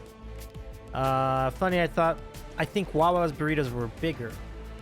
I think Ohio's point is pretty salient here because I do think Chipotle's has, like, reduced the size of their burritos over time. I remember when they were big, in the beginning they were overwhelming. It was like, the thing was like, you needed 2 hands. I don't think it's quite that big anymore. But it's still just as good. Like, I wouldn't... It's not necessarily something I would complain about because I do need smaller portions in my life, but it is disappointing, though, right? It's kind of disappointing from the standpoint of value. Brendan says, I've heard the burrito bowl is better. Yeah, that's kind of my jam. I kind of like the burrito bowl. Like, kind of the way I like to go. Elena says, I love burrito. All right, so there's your matchup. Oh, and they will be going up against Buc-ee's. Now, Buc-ee's is a lot like Wawa. A little bit of everything there. They've got really good takeout food. There's the brisket. You know what's funny? I spent a lot of time and put a lot of research into trying to find good brisket in Texas. It turns out that I didn't have to work that hard because it's already some of the best brisket in the whole state out here at Buc-ee's. I'm not even joking. It was great. It was really good. I'm like, I could have, you know, all the research I put into, like, the mom and pop shops and the fancy restaurants and the bigger restaurants, and yet you might have just had the best sandwich of brisket sandwich of them all in this place, which is everywhere. Red brisket on the board. Oh my gosh. It was really good. I mean, I need to try it again. I need to try like the local places again too, so I can have a proper evaluation. But I'm just gonna say, if you want a quick brisket sandwich and you want to get it to go, Buc-ee's gets it done, and it's not even that expensive. Like, it's like such a good, it's a great place for brisket. I prefer the chopped brisket, but yes. Oh yeah. And I think I might have a photo of both. This is the sliced brisket sandwich. There's the chopped brisket. They say this literally every 5 minutes. I put a reel of it up on Instagram. Oh, they have one in Florida. Nice. I figured they would have them in other states in the South too. Yeah, because I feel like there's one in Carolina. I feel like there's one in Florida. Imagine there's one in Georgia. You know, so that's pretty cool. I'm glad you get that. You're that close to Buc-ee's. That is really neat. And they do a lot of treats. The pastries look really good. I did not try any of them when I was at the Colorado location, but they look great. They look a lot like this. They also have beef jerky. They have an extraordinary selection of beef jerky. Like, if you like beef jerky, you are in for a treat at Buc-ee's. And they have a huge selection of sodas, including some sodas they make in-house, meaning inside the company, their own brand of soda. And of course, the beaver nuggets. You can't forget the beaver nuggets. Their line of snacks is unparalleled. When we were at JevCon 2024 in Austin, I think Croissant, aka Bass Clarinets, brought in some beaver nuggets and other things from Buc-ee's, and it was fantastic. Like, their food was really, their snacks are great. Keith just says, "Oh, can we pin that just for like 5 minutes?" That's a map of all the Buc-ee's locations, if anyone wants to take a look at that. Oh, hey, Jordy. Welcome in. Jordy says the brisket looks so good. Oh, yeah. Brandon says there are some beef jerky places in Gatlinburg and Pigeon Forge when we were at the bachelor party. Nice. Keith says the beaver nuggets are good. I have a bag of them in my kitchen. Nice. Snacks at karaoke night were great. Oh, yeah. Absolutely. That night featured a lot of Canadian snacks. It was an awesome time, Brendan. All right, so there's your matchup. It's gonna be Chipotle versus Buc-ee's. Oh, and then Keither adds that map is as of 5 months ago. Okay. So there's your matchup: Chipotle versus Buc-ee's. This is gonna be an interesting decision. Good luck, friends. Yeah, none in Maryland, none in California yet. If they did one in California, it'd probably be like Fresno or something like that. Nothing like... Maybe Blythe. I'm just thinking, like, what are, like, really remote areas of California? Like, I think that's kind of where you'll see Buc-ee's. Elena says, love them both. Oh, for sure. That's totally fair. I have a lot of love for both as well. But we're ready for the poll. And if King's ready with a poll, we'll gladly take it. Here it is. Foil wrapped or the beaver. All right, so let's see who wins that. Buc-ee's is off to an early start, 2-0. Now 3-0 in our poll. And Chipotle fights back with a vote. And now it's 4-2 Buc-ee's. See how that goes. 5-2. Oh, look at this. Chipotle making a rally here. I don't think we've had a comeback win. We might have had one comeback win last week. And we might have one tonight. I don't know if comebacks are going to be a big thing, but we will have close battles tonight. This is a good setup for a comeback, though, because I feel like it's a very closely matched... It's a very closely matched battle here. We're down to the final minute of voting. Buc-ee's with a 1-vote lead, 5-4. So if you're joining us just now, make your vote heard and be the difference in this match. If you want Chipotle to take the crown in this matchup, get that vote in. If you want Buc-ee's to clinch their matchup, or clinch the matchup, get your vote in. 44 seconds remaining in our voting. Brandon says, I don't know, but we'll buy where I've been. That's fair. Jordy says, I would go with the desert area since many travel through one to get here. Yeah, it makes sense, right? Like, I feel like that's about what I'd be looking at. Maybe as you cross into Nevada, or no, this is before Nevada. I guess Barstow would be another one for me. I feel like that'd be Primo Bucky's territory. Seems about right. Hopscotch says Chipotle is straight up nasty. Interesting. What do you not like about it? That's interesting. I mean, I respect it. Oh, we have a tie. 5-5. Oh, gosh, we have a tie. It stayed tied. I didn't realize we didn't... Wow. 5-5 is the score. We are going to go to an overtime, folks. 1 minute overtime period. So get a chance, give yourselves a chance to think about your votes. Will you keep your allegiances where they were last time? Oh, bad reviews. Yeah. And another thing about Chipotle, they've had like incidents with like food poisoning too, right? So, and that's true. Like that has been a thing with Chipotle for a number of times. So that's definitely not a feather in their cap. Yeah, and not very safe to eat half the time. Yeah. I definitely remember that. Okay, let's get into the poll up, everybody. Brandon says the one in my town did not have a happy start to it. Oh no. Yeah, I think I remember they had to show. Ooh, whoops, wrong button. Sudden death, the final napkin. Okay, that's just funny. Bucky's I had 3-4, 4-1. 5-1 at the 30-second mark. When we get down to 30 seconds left to vote, I will put in my vote as well if we need it. I don't know if we will. Wow, this has changed a lot. Now Bucky's is ahead 7-1. This is certainly a difference. We'll see if there's a comeback in store. Chipotle gets 1 vote in, but Bucky's gets another. Wow, this is a highly contested vote. Well, this is incredible. We are down. Oh, I'm sorry. This is only a 1 minute poll. This is only a 1 minute poll. Okay, let's go vote on Bucky's. I'm gonna put my Bucky's vote in. And that might be enough. We only got about 3 seconds to go. And we have a winner. Bucky's wins 12-5 in the overtime. And that'll be how it goes. So thank you so much for your votes, everybody. A very worthy a competitor to advance. Absolutely. Last first game of the season for Kopitar, Davey. Yeah, this is the swan song for Kopi. Announced that a few weeks ago. Like the Kopitar will have his last season with the Kings.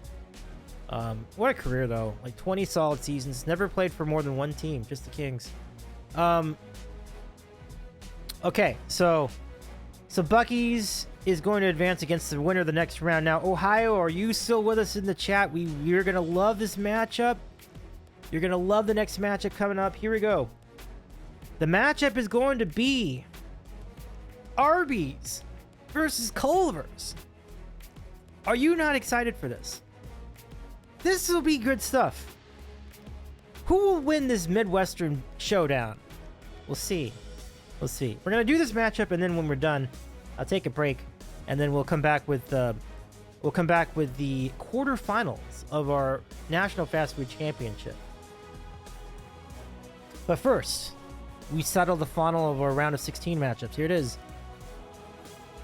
So in the Battle of the Midwest, we first look at. He says, "Oh no, legendary matzo sticks versus curds." This is a tough call. Arby's starts us off. The classic roast beef. Has it been done better? Yeah. But it's definitely a good spot. Like if you're craving, if you just want to make a quick run and you want something quick and fast and efficient and still pretty tasty and with good sauces, the Arby's roast beef gets it done. Many like the beef and cheddar as well. But then how about those curly fries? Those curly fries are definitely iconic, signature. You got your chicken sandwiches as well. There's actually a lot of really good sandwiches they do. They even do gyros. these days, and the euros were not too bad for the price. Jordy says, we have the meats. Elena says, raised on Lion's Choice. Arby's can't get my vote. Oh, that's right. Yeah, we mentioned that last week, Lion's Choice. Jerry, what's going on? How's it going? Welcome in. Aphotic Proton says, when Arby's had the cordon bleu sandwich 20 years ago, it was a banger. I never tried it. You know, I've known about it forever. I never actually tried it. Kind of a bummer. Brandon says, I have a soft spot for Arby's. People give them too much flack. Kinda underrated menu.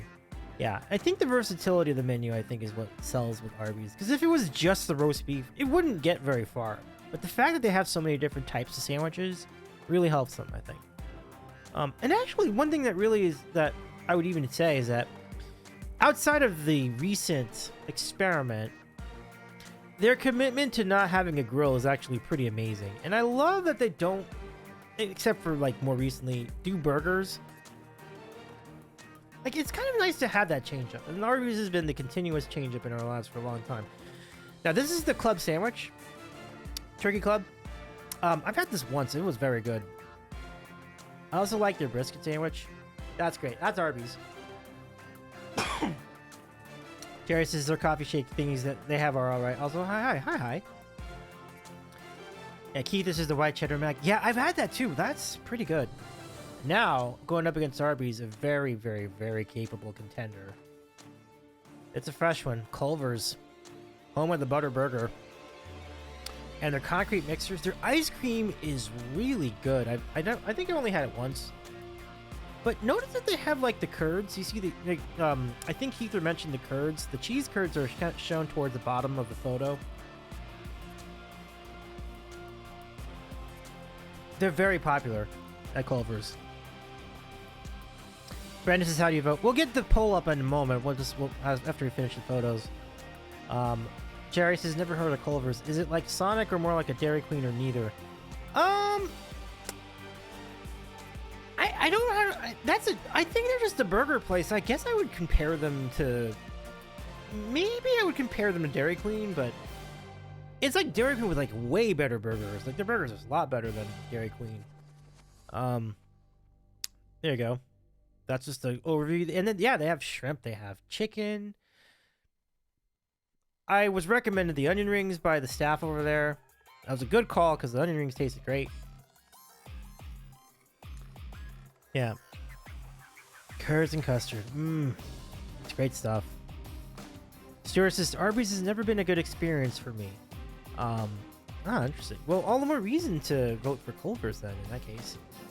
Elena says, you're right, Arby's menu is great. It's just that a local roast beef place where I grew up has a better roast beef sandwich. Absolutely, yeah. And I definitely concede that too. Yeah. Jerry says, oh, okay, I see what you mean. At least the photos look better. Yeah, totally. Yeah. They definitely, and yeah, I think Dairy Queen is a good comp because of the ice cream game. Their ice cream game is there with DQ, and I think Culver's even beats Dairy Queen for the ice cream. Like, I think their ice cream's even better. And the burgers, absolutely. Just so good. I love these concretes and the sides are great. Fries aren't anything to write home about. Oh, for Culver's? Yeah, I mean, I think I've had I had the onion rings last time, so I forgot about the fries, but their crinkles are okay. Yeah, they're good. They're good. I remember them being good. I don't remember them being necessarily great. All right, yeah, this will be an interesting vote. Hey, Steven, how's it going? Culver's uses custard, if I remember correctly. Yes, they do custard concretes, which is very similar to Shake Shack. Shake Shack does the same thing. Brandon says my first Culver's experience was in Pinellas Park, Florida, down the street from the Verbo we were staying at. Like your first Wawa experience being in Florida. Exactly, yeah. That's where I was too. I was in Central Florida for my first Wawa. Interesting situation. Keith says, I love crinkle fries. I'd say it depends on if you like crinkles. Gotcha. So there you go. Oh, and you know what? Here's the thing. I wanted to add this. They make their own root beer. I like their root beer. I think their root beer is great. Like, I think... it looks like this is fruit beer, but I think it's just root beer. Yeah. I definitely think it's worth trying their root beer, because I did like their root beer. Very good.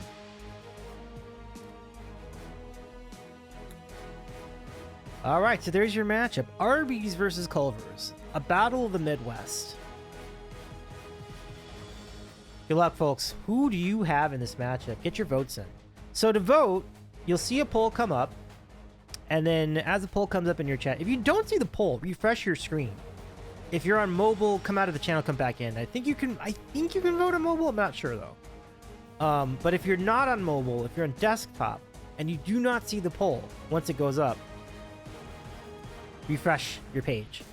Because that happens sometimes. Sometimes you don't see the poll. Make sure to refresh. And Steven, how you doing? Shout out to Steven. Steven, shout out to Phonic Photon too, by the way. Like, it's good to see you both here, friends. Okay, we'll wait for the poll to arrive, and then we'll take your votes. That's a tough call. It's a tough call. I think I'm gonna go. Well, I'll tell you where I went. I'll tell you where I went once the votes are in. This is gonna be close, though. I got a feeling. Culver's is ahead 2-1. Thank you for the hydrate. Get the hydrate in. That's a pretty good hydrate timing now. Thank you, King. Okay, 3-1. Elena will be right back. Okay, hopefully you got your vote in. Have a good break. We'll see you in a minute. Oh, Hendu, welcome, Hendu. Let's go. Culver's is Hendu. Here we go. Culver's is doing great so far. 4-2 your vote with 1:20 left to go in the voting.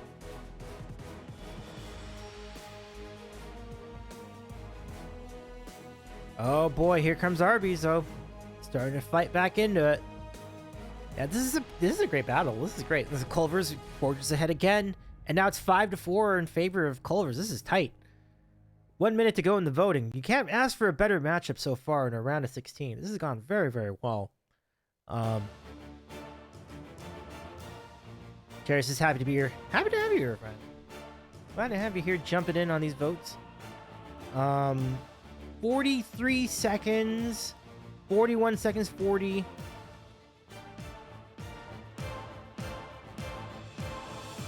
And now it's 6-4 in favor of Culver's. It's looking good. There's only 30 seconds left, but there's still time to vote. Because it's only a 2-vote difference. So if you want Arby's to take the lead, you can still do it. But there's only 21 seconds left in our vote. C-Dub swoops in last minute.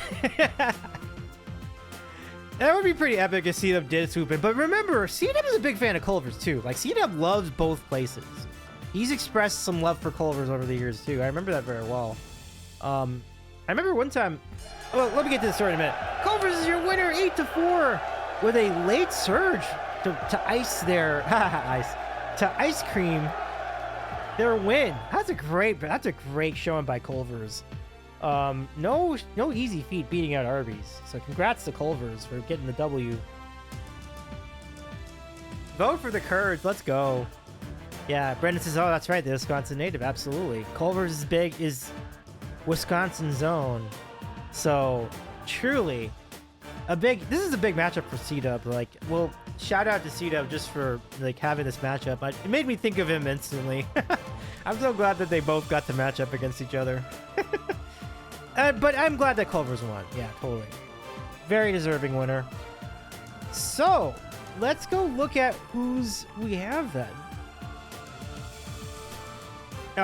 Who won in this half of the round of 16? Get those results for you in a moment.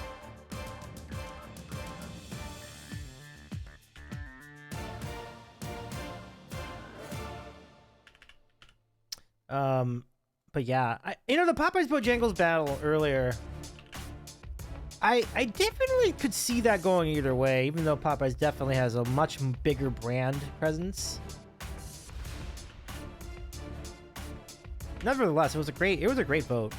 Okay, let's get back to the bracket. Here's how it looks. So after 16 battles have been waged, oh wait, hang on, let me actually go back.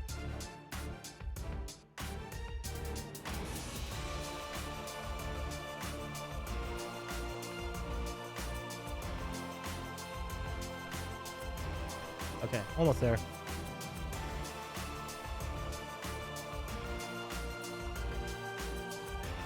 Now, who won the... Okay, yeah. Okay.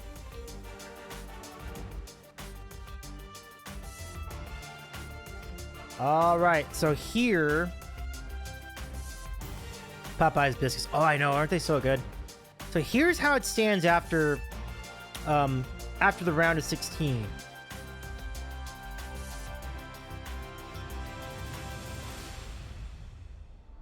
Wawa beats out KFC. Buc-ee's beats out Chipotle. So your quarterfinal will be Wawa versus Buc-ee's. The dream matchup. The dream matchup of gas station fast food joints. Holy smokes. Are you ready for that? That is going to be one for the freaking books. I am ready for that in a big way. That'll be really, really fun. Although I don't know why oh, okay. I'm gonna try. I guess I'm gonna have to reorganize that. So then you've got Popeyes versus Culver's in the next quarterfinal. That is gonna be good stuff. That is gonna be good stuff. I'm gonna have to go back to. I'm gonna have to take a fairly extensive BRB to properly organize this site. I don't think I put the right order in my sheet, but I'll figure it out during the break. And the next half of the quarterfinal looks like this. In-N-Out's going to go up against Burger King.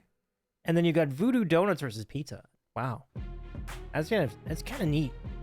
So there you go. That is what's coming up in the quarterfinals. I'm gonna need a little bit of time to go into Google Sheets and properly organize these matchups, but I will in a minute. But I'm gonna take a break. We'll be back in about 2 to 4 minutes, and we will continue our National Fast Food Championship coverage with the quarterfinals. Stay with us here on the Sandwich Show as we continue the National Fast Food Championship. One will win. Who will it be? Who will get the silver speaker? Find out in just a few moments. Oh, Hopscout, have a good rest of your night. Take care. Hopscout says I'm off to bed. Flight tomorrow. Have a good one. Safe flight, Hopscout. We'll see you.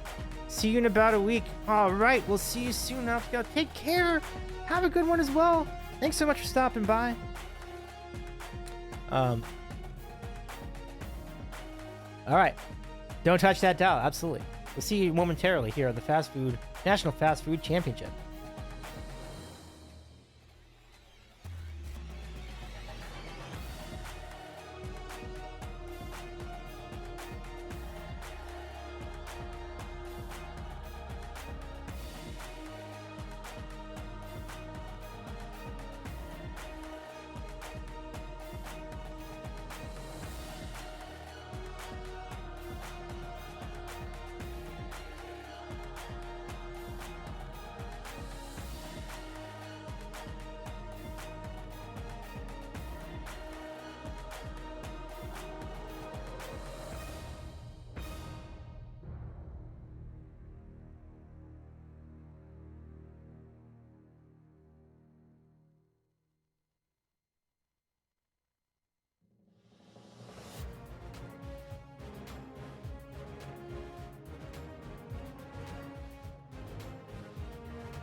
Almost there, folks. Okay. No, did the Yankees did the Yankees beat out the Jays? Ah, too bad. As I was saying earlier, too good to be true, Brendan. Too good to be true.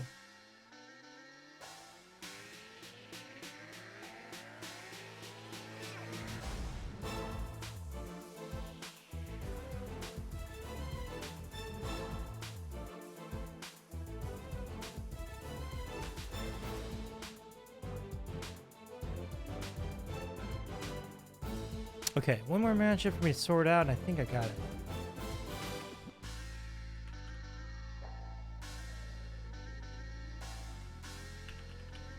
And doing all these matchup like graphics and things on the fly, it's actually really exciting but tense at the same at the same time.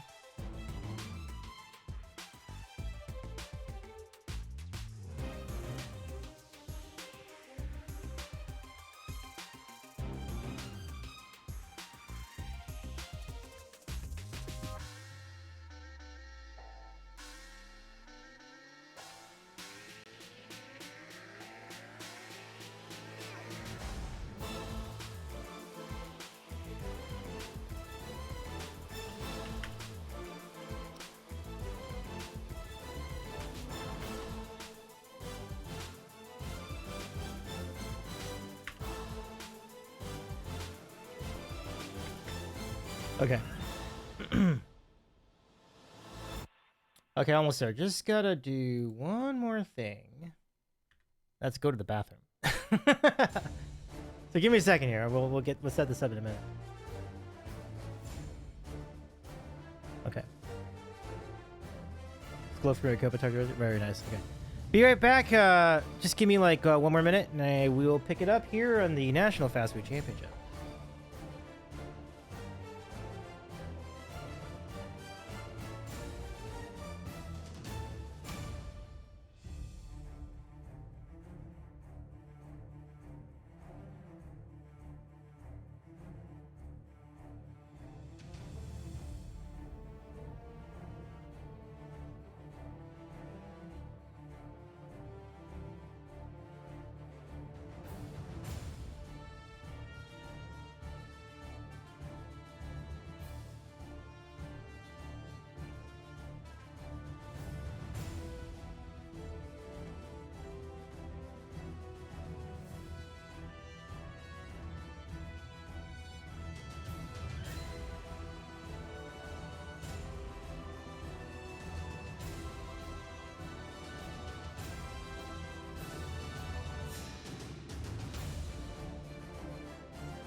Okay, let's pick it up.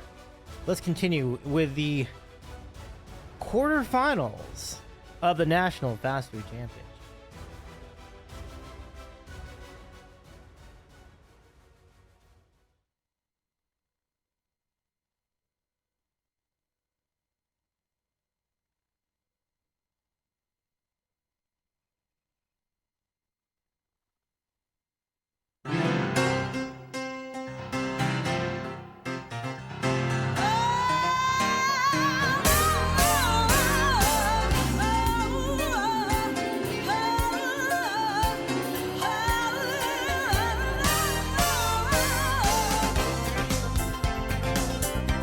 Welcome back to our net coverage of the National Fast Food Championship. We are almost there. We're down to the quarterfinals in our coast-to-coast U.S. rankings of popular fast food restaurants. We've did regional matchups last week. We're doing national matchups this week. And the regional restaurants have held their own. Let's give you a recap of what happened in the previous round. If you missed it. And here's how it went. So Wawa and Buc-ee's beat their respective opponents. Popeyes and Culver's advanced in their matchups. And those are your matchups in 2 of the quarterfinals. In the other 2 quarterfinals, you are looking at In-N-Out Burger King, Voodoo Donuts, and Pizza Hut. Wow. So these are some pretty sick matchups for sure. So that's how we have it. Your votes will count once again, everybody. Now, we're not going to do the photos this time because I think by now, since we familiarized ourselves with most of these restaurants earlier in the stream, we'll get right to the matchups. So I'll just quickly run down who's going to be going up against who, and then we will get rolling. So here we go. Let's go look then at let's go look at the matchups one more time just to give you a rundown of where this is all going to go. And then what's at stake for the tournament the rest of the way. Here we go.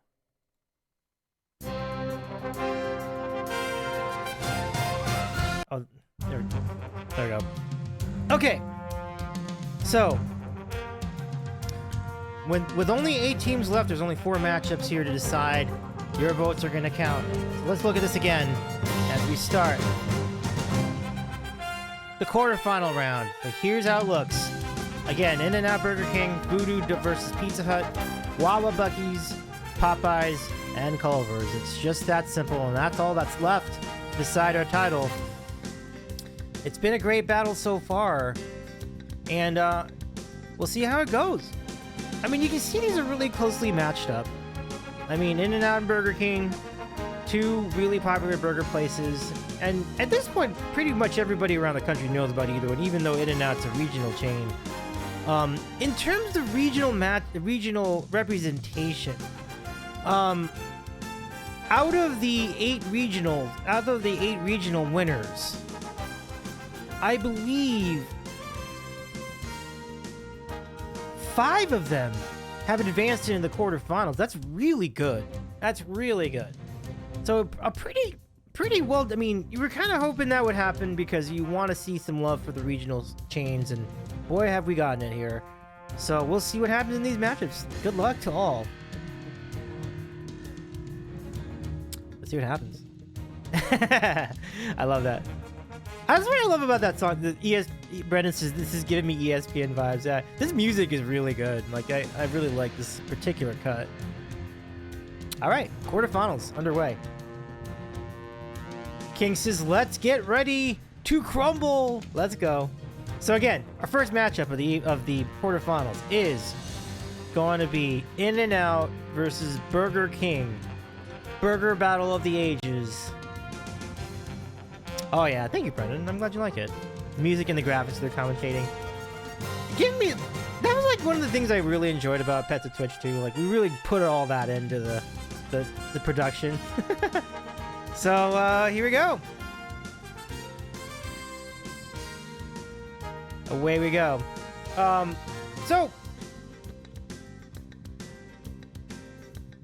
Okay, so in we go for the final into the quarterfinals.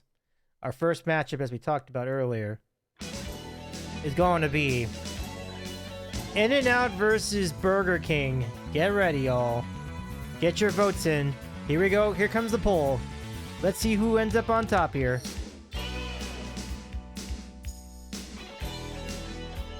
Who will have the first vote in this matchup? We saw a lot of support for In-N-Out earlier. Oh, I gotta update that graphic. I forgot to update the graphic. Let me fix that.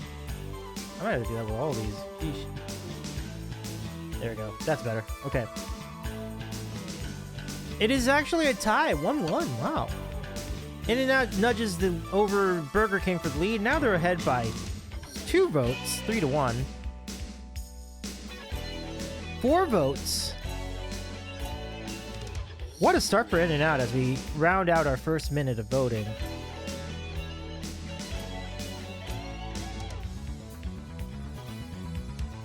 And In-N-Out now ahead 5-1. The notoriety of the restaurant seems to be carrying it to the finish line here in our vote. 1 minute left in vote, everybody. Plenty of time for Burger King to catch up. If you want Burger King to win this matchup, make your vote heard. You can vote in the Twitch poll. And you can see the results on the screen as we go. 5-1 is your score. And there are 40 seconds left in voting. One more vote comes in for In-N-Out.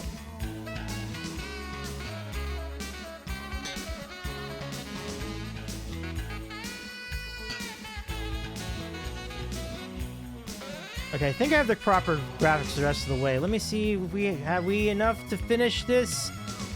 The score is holding at In-N-Out 6 to Burger King's 1, and there's less than 15 seconds left in the vote. And one more vote comes in for In-N-Out. It's looking really good for what a hamburger is all about. That's it! In-N-Out's your winner, 7-1. What a dominant performance by In-N-Out in the quarterfinals. They are poised to win it all, folks. We'll see if it happens for them. Boy, that was really good.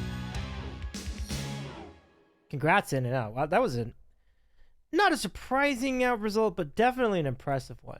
Definitely an impressive one. Okay, let's get to our next matchup. Are you ready? Here we go. Yeah, 7-1 to seal it. It was something. Okay. Here's the next matchup. Let me first clear the score, the timer. Okay, now we're ready to go. Okay. Voodoo Donuts versus Pizza Hut. Who will it be?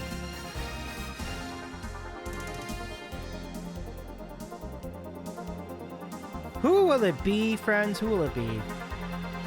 We'll await the poll and then get your votes. Here we go.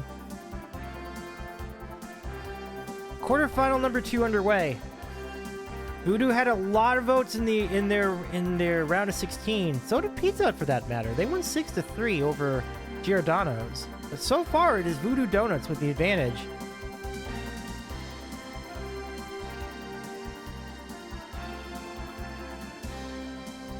And Pizza Hut gets a vote to close the gap. It is now 2-1 in favor of Voodoo Donuts.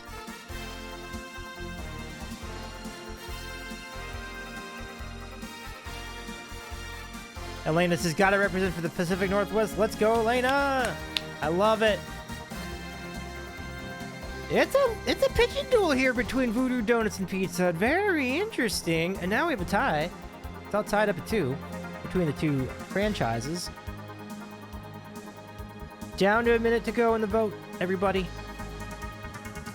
Who will emerge victoriously here in this battle between color and creativity? 49 seconds, 48, 47, 46. It's kind of holding at 2-2. This is very interesting. If you're joining us in our chat just now, you get the chance to break this 2-2 tie between Voodoo Donuts and Pizza Hut to advance in the quarterfinal matchup of the National Fast Food Championship. Only one will win and be crowned the championship of fast food on the Sandwich Show. 20 seconds, still no... Oh, now we have a vote for Pizza Hut, which breaks the tie with 16 seconds remaining in our vote. That's a big vote. It was holding for a while. And here comes another vote for Pizza Hut. Less than 10 seconds left. Less than 5 seconds.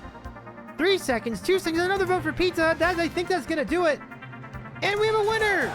Pizza Hut wins with a late rally at the end to take down Voodoo Donuts. That was a very good battle. Voodoo Donuts, more than a capable underdog in this matchup. Congratulations. What a battle. What a battle. So they will be in the semis. Pizza Hut going up against... Let me go figure out the totals. 5-2, right? And they will face In-N-Out? Are you kidding? In-N-Out versus Pizza Hut in the semifinal? That is a tough call. Wow. What do you do with that?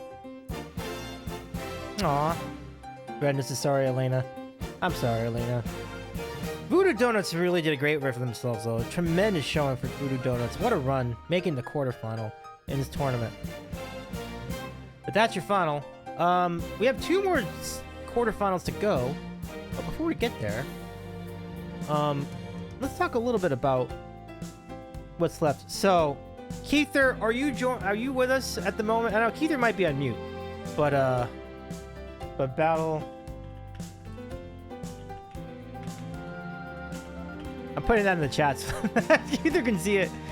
Battle of Gas Station Foods up next, and what a pairing of gas station truck stops we have in store. 2 legends, one of the Northeast, one of the South, and it's gonna be a hell of a battle. I mean, my goodness, are you ready for this? Are you ready? So many good memories from both Wawa and Buc-ee's. I can't wait to see how it ends. I just feel like either is a very worthy contender. I've seen so much like praise for both places.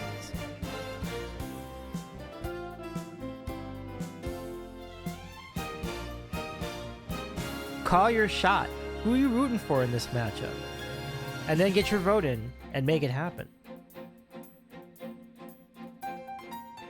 Okay. I'm from Maryland. You already know I'm ready. Let's go. Here we go. All right, on we go. So here comes. King, when you're ready, let's get that poll up. Wawa versus Buc-ee's. Good luck.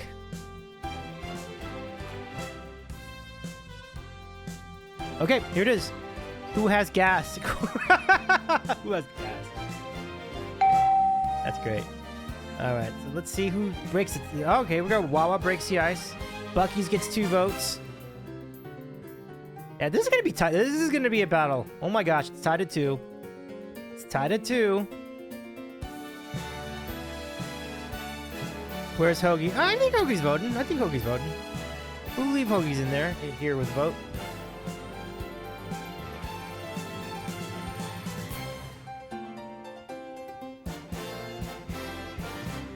Will it be the hoagie? Will it be the brisket on the board? Only a minute and 15 seconds to decide. Your votes will count. And they count even more here because it's tied at 2-2. So even one vote can make the difference in this battle. We're down to a minute left in our voting. Now we're under a minute to vote. Can you be the difference maker in this poll? Can you make one of these gas station, these truck stop legends advance in the National Fast Food Championship? You can make the difference. Wawa versus Buc-ee's. What an incredible run this has been, and this is definitely a tough call. I think I'm going to implement my 30-second vote. We're closing in on 30 seconds left to go. There it is. I'm going to make my vote. Wawa now ahead 3-2 in the poll. And what's interesting though is now I've had both. Like I was up until like a week and a half ago, I had not been to Buc-ee's, but now I've been. I love it. But Wawa's definitely special. I will tell you, the coffee, Wawa, and the sandwiches going together. That was a great combo. I really liked it. And that's it. Wow. Battle of the Farts, I guess you could say that. Dirty 12. Wawa's your winner, 4-3. Buc-ee's is newer, they'll have time. They're definitely newer, and they are very great. They are a great chain. Big time congratulations. Wawa wins 3-2.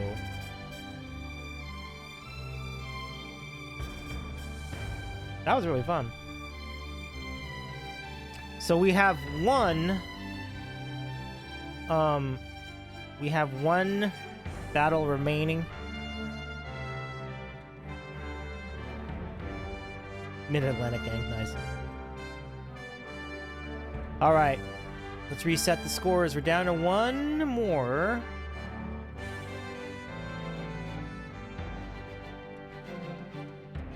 When you're ready. Okay. All right, friends, you ready for this? So, last semifinal, or last quarterfinal, coming up. it will be between Popeyes and Culver's. Good luck. Get your votes in, make your voices heard. Let's see who wins this one.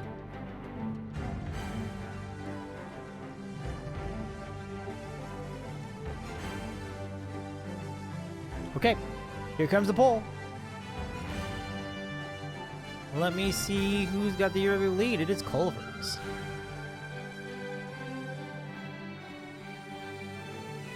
So Culver's is here.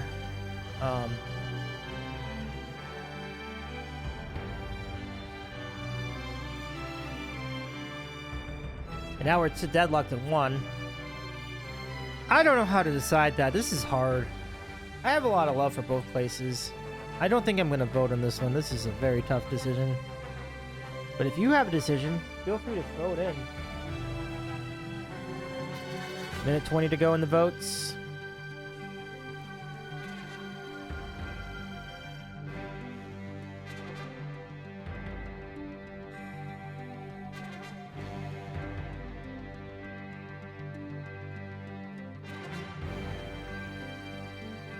Love that chicken from Culver's. Oops, wrong one. Under a minute to go. Culver's does have the lead. I keep putting in the wrong column. Sorry. 2-1.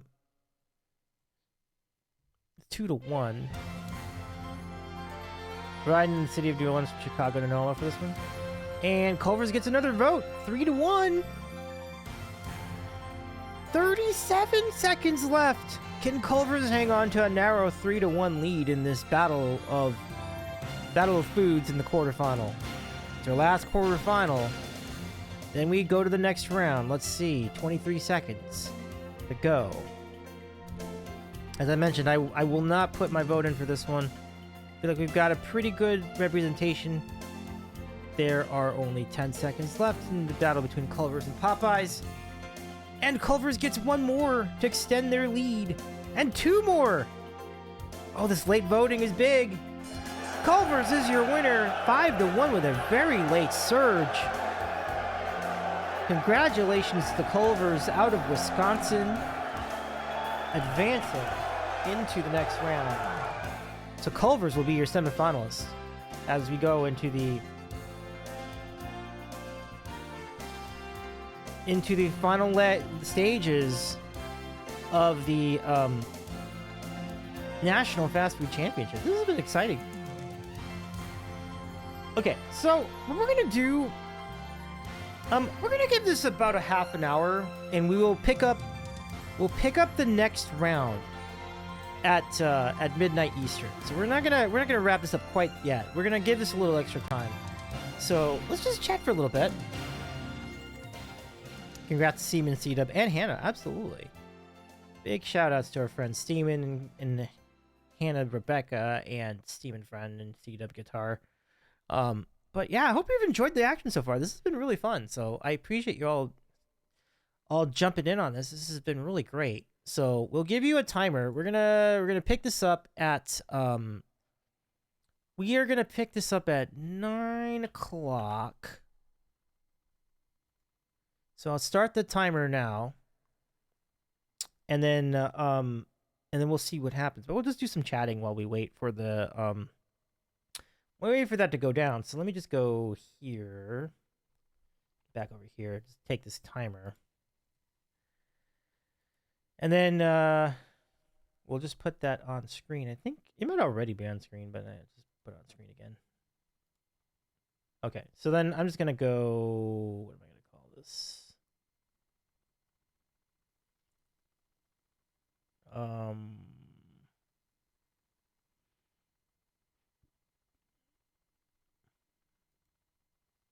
Let me see.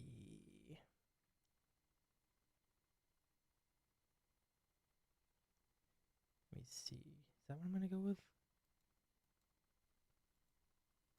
I think that'll work.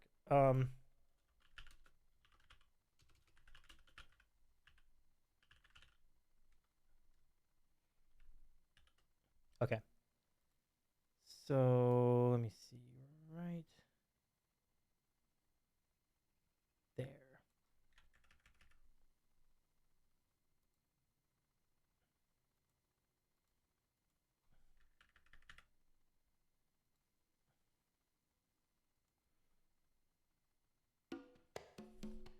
So yeah, again, thank you so much for doing for jumping in on this. This has been really fun. Like I really had a good time. So we'll give it 21 minutes, and then we'll pick up where we're at. We'll pick up where we left off. We'll go into the semis. Go from there. Should be really fun. So yeah, TwitchCon next week. It's gonna be crazy. There'll be a lot going on for sure. That'll be fun.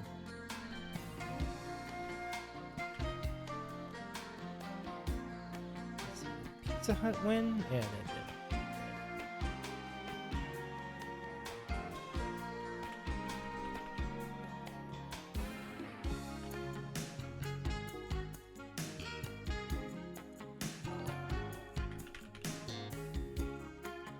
Cathor C, thank you so much for the follow. Welcome in.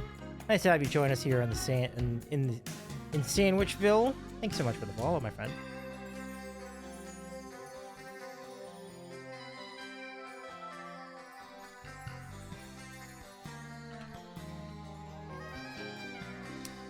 But yeah, okay,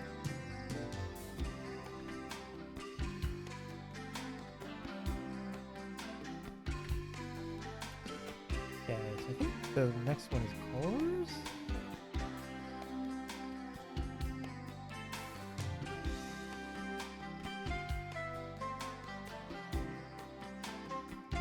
Okay.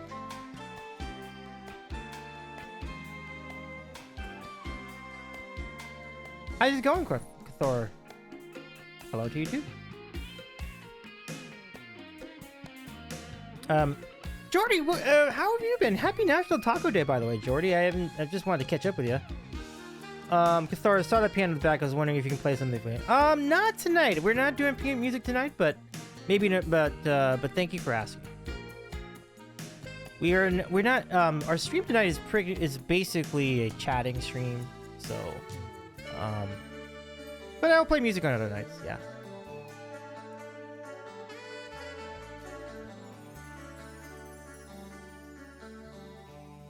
Jordy says doing pretty good, nice. Did you get to take advantage of tacos on National Taco Day? And if you did, great. If not, that's alright, but...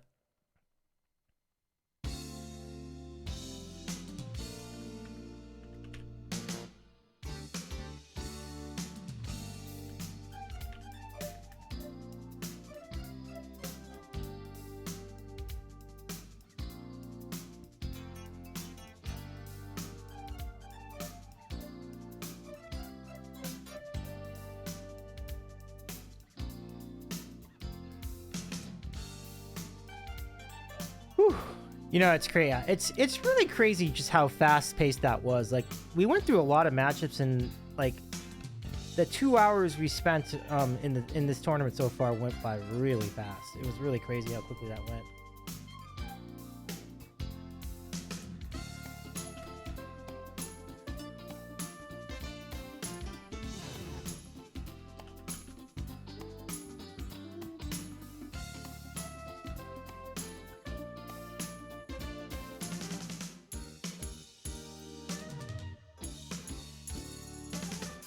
Now I should do a video game tournament. Yeah, I'm probably gonna need some help with that one, because like there are a lot of video games I'm not as familiar with. I would recruit some friends to help with that one.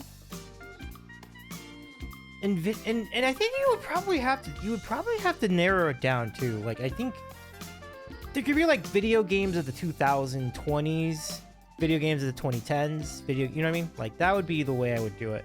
If you just do video games for the entire 50 years there have been video games, that's gonna be a really long tournament.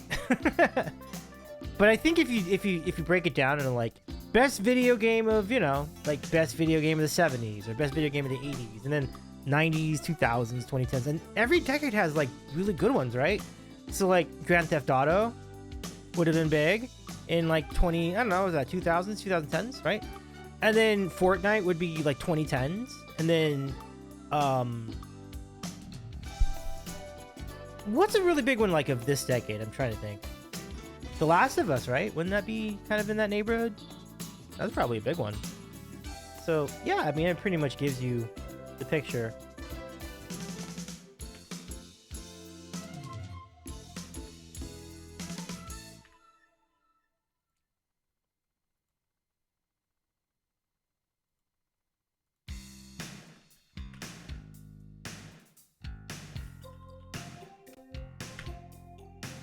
Battle of the Consoles. Oh, Battle of the Consoles would be pretty good. I think you could have a very good tournament. You could, I mean, it would be a little smaller tournament, but that is not bad. That is not bad, Jordy. I think that has potential. Here's a question for everybody. Do you want to do a marbles battle before we get into the efficient on My Brother's Wedding is apparently on Love is Blind? Wow, that's kind of wild. How about that?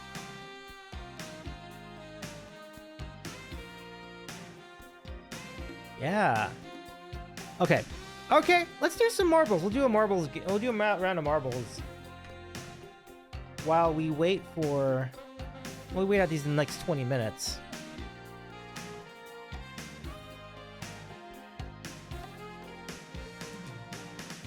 And I think I'm gonna... Since I'm gonna be here, let me start up with marbles. Battle of the Synthesizers is another good one. Yeah, that's probably... Yeah, that's that would definitely be a competitive one. Battle of Synthesizers.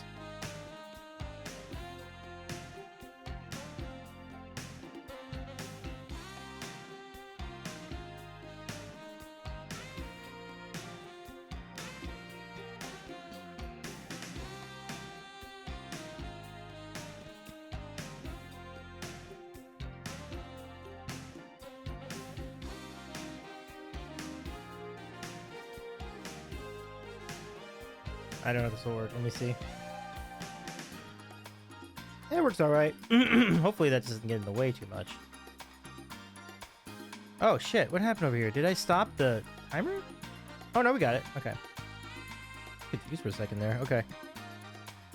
Okay, folks. Are you ready to do some marbles? BRB... Okay, that's fine. BRB and 8. That works out perfectly, King. I think I've got another 14 before we continue our coverage, so that should work out all right. So... have a good break. Hope that goes all right. Brendan says, who was a better legendary guitarist who played synth in the band, EVH or Pete Townsend?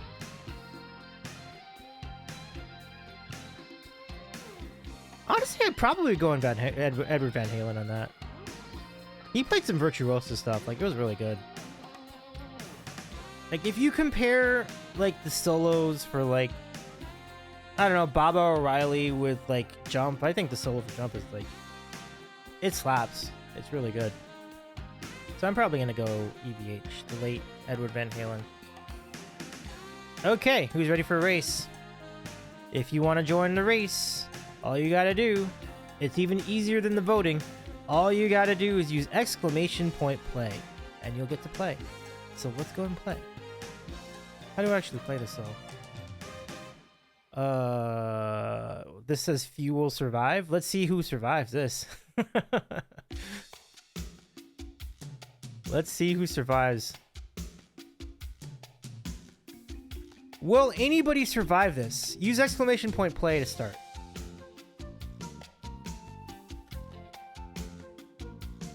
I was going to choose Davey. He also plays synth. Thank you, Jordy. That's very kind. Now, get yourselves in. We have about 12 minutes before our next round, so let's see if you can get in for some marbles while we wait out the remaining time until the semifinals. And it's as simple as a command, !play. !play will get you into this round for marbles. There's Jordy. Thank you, Jordy. The more the merrier for a match like this. You can play on mobile too, because all you gotta do is put that command in. And we wish you the best of luck as we go.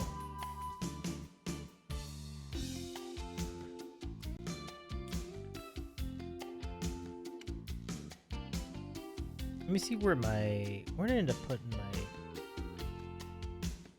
camera feed?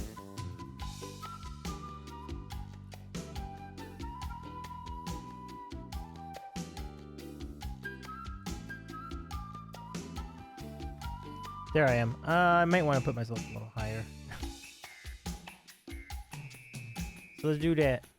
Oh no, I don't. Oh, that's not a good spot. You know what? I'm just gonna disappear for a while. There we go. Stuart's in. Very nice. Thank you very much for joining, Stuart.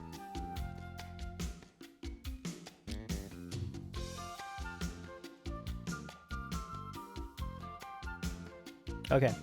Anybody else? Anybody else want to jump in? Elena? Anyone? Okay. Because you don't even need an account or anything. We can just, all you gotta do is just play. But let's go ahead and play. Let's start this off. Countdown is 10 seconds. Here we go. That gives anybody, by the way, in these 10 seconds, you can still join in if you haven't already. 3 seconds to join in. And let's see how this goes. Here we go. And we're off. And it looks like the beginning of it. Ooh, this is going to be an interesting battle. Judging from that, I have the early advantage over Stuart and Jordy, but Gravity can have its own ideas. This is quite a loop here, and it looks like Stuart just pulled ahead. Let's see if Stuart can maintain that advantage going down the tube, or will Jordy perhaps have that advantage later? No, it looks like Stuart... No, this is close. This is close. Yeah, Stuart just... Ooh, look at this. Now Jordy and Stuart are going neck and neck. This is really exciting. And Davey, like, way behind now. But who will survive that turnstile? It is Jordy, but Stuart, I don't think, is far behind. But Davey creeps up on Jordy now. And you can see the difference is not that great between them. And here comes the bounce. Will Jordy survive that jump? No! Will Davey survive? No! Will Stuart survive? He makes it! Can Stuart finish the race? All he has to do is finish. Oh no! Stuart! Winner, nobody. Stuart was doing great though for a second there. It really had a chance. He was like, what the hell? We don't have to play that one again. We'll do a different one. I mean, results, there are none. Nobody finished it. It rigged us. I know. Brandis' Gravity can have its own ideas. Oh yeah. Most definitely. Okay. Let's get another random track. Rigged. Yeah, that really was. Okay, this one's called Love is in the Air. Let's do it. Exclamation point play. To play. Oh, Elena, I gotta give... Wait, hang on. Before I do this, hold on. Elena Franema, I have a bean for you. This bean from Keither Stash for the raid. This is wet dog or banana.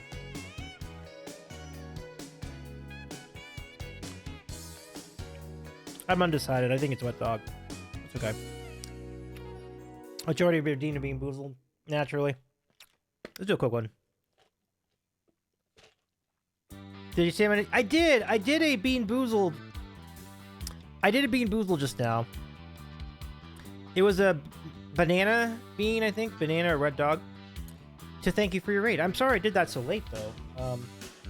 Did not mean to go so late, though. Appears from Lark. No worries. Here's another bean from Jordy12. This bean is dead fish or strawberry banana smoothie. Oh yeah, it's a good one. Good news, Elena. Good bean. Thank you, Jordy. And thank you, Elena, too, for your bean as well. Brenda says, oh, we did Bean Boozled for the first time at the bachelor party, too. Look at you guys. And hopefully you got some good beans in there. I'd be so sad if you caught a bad one because I rated you. Well, luck was on our side. I had a good bean tonight. That was good stuff. Okay, let's get back to the game. If anybody wants to play, exclamation point play. Let me jump myself in here. Stuart's in there. Davey's in there. That's 6:46 to go.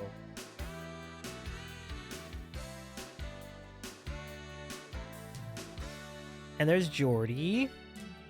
Anyone else? Oh, there's Jerry. Aquatic Photon. Elena says, my favorite Jelly Belly is Peach, and my least favorite Bean Boozled is Vomit, so I'm always terrified of Bean Boozled. Man, you talk about the penthouse to the outhouse right there. That's kind of crazy, Yelena. Like, you literally your favorite bean out of all the beans to the worst bean. That's a huge range of emotions. Because they're a pair. Yeah, absolutely. I've had that pair many a time, Elena, and the results were grisly for me. Thanks for jumping in too, Jerry. Brendan says, but we had to try and keep a poker face, and someone had to guess who had the banned bean between the two of us. I doubt that. I don't wonder how effective that poker face was. It's hard to hide those emotions. All right, you ready? 2, 1, and away we go. And off they go. And it looks like it's everybody's going down there pretty fast. Let's see who comes out of there first. It will be indubitably Brendan, followed by Davey and Jerry and Stuart and Aphotic Photon. All right, let's get to the action. Into these tube of hearts. And we're running this tube of hearts. Tearing love apart. We're gonna disqualify yourself if you fall right off the stage. Brendan's hanging tough. This is looking good for indubitably Brendan so far. Stuart seems to have just pulled ahead out of that somehow. And so too has Davey. Wow, that was really exciting. Stuart did pull ahead for a brief second. Brendan is still ahead. The turnstile made. Oh, and it does make the difference. And now Davey's firmly out in front. But a lot of people are kind of making a run at this over here. You can see there's 2 tubes here, and people on both sides are having a difficult time getting out of that turnstile. But here comes Stuart, with quite a fork in the road in front of him. But emerge from the fork he does, and again, and here comes Jerry sliding by. Wow, what a battle here we have. Oh no, Stuart falls out, and that's it for Stuart. Again, denied, and yeah, that was kind of messed up. We need some justice for Stuart in the chat. Holy cow. Here comes Aphotic Photon going into the funnel. But I think there's somebody ahead of Aphotic Photon. Who would that be? I can't tell who's ahead right now.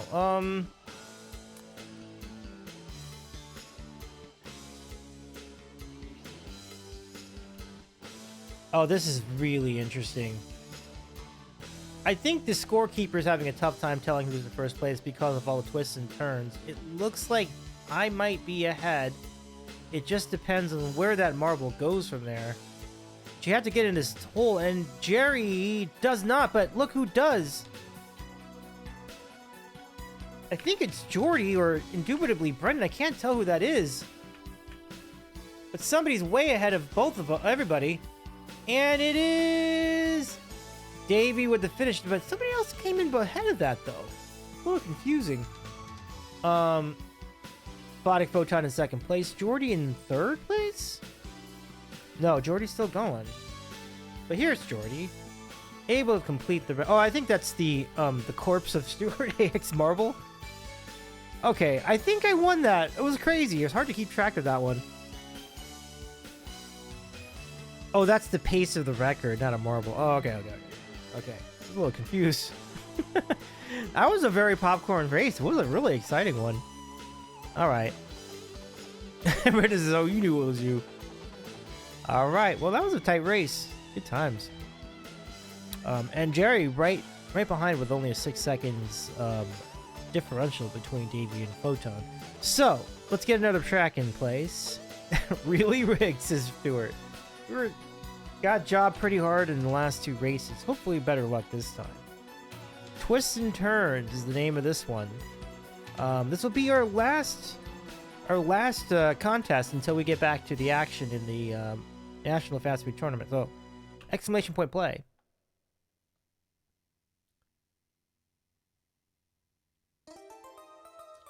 Okay. And King has joined the fray. I love it, King. Welcome back.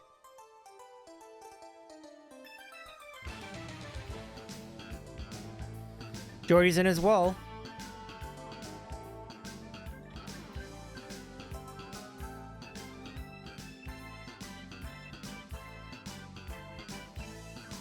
And here comes Brendan.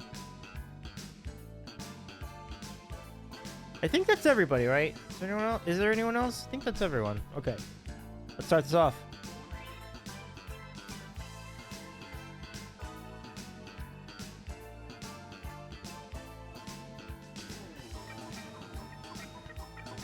All right, so this will be the last one of these we do until the semifinals. Let's see what happens.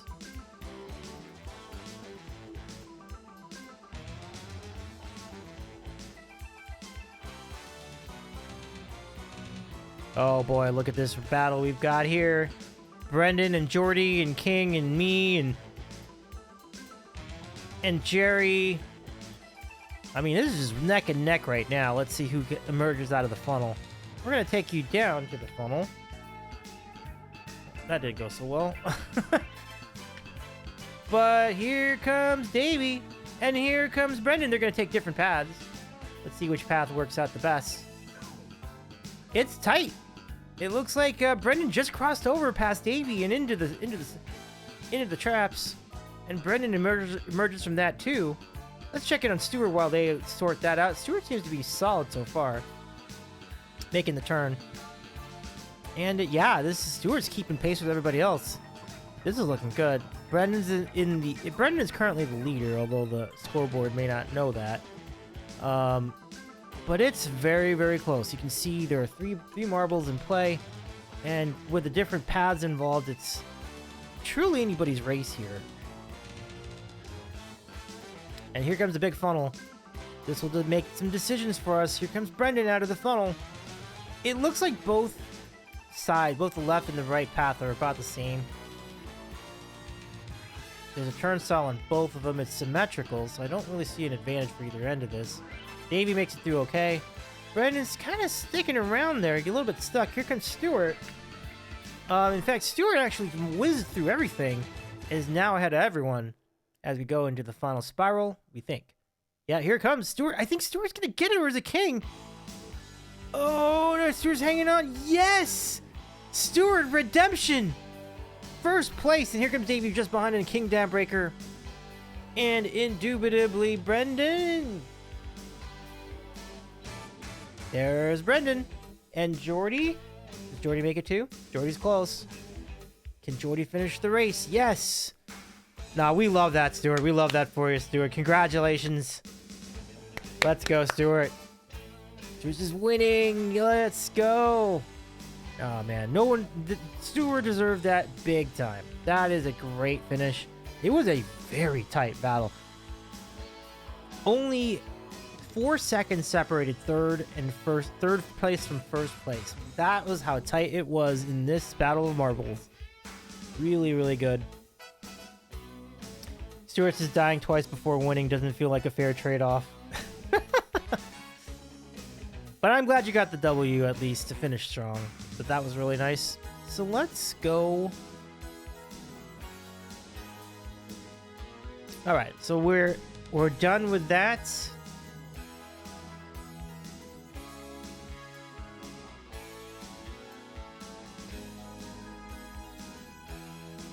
And then let me just turn this off really fast before we get going here. There it is. Okay. Whew. That was really fun.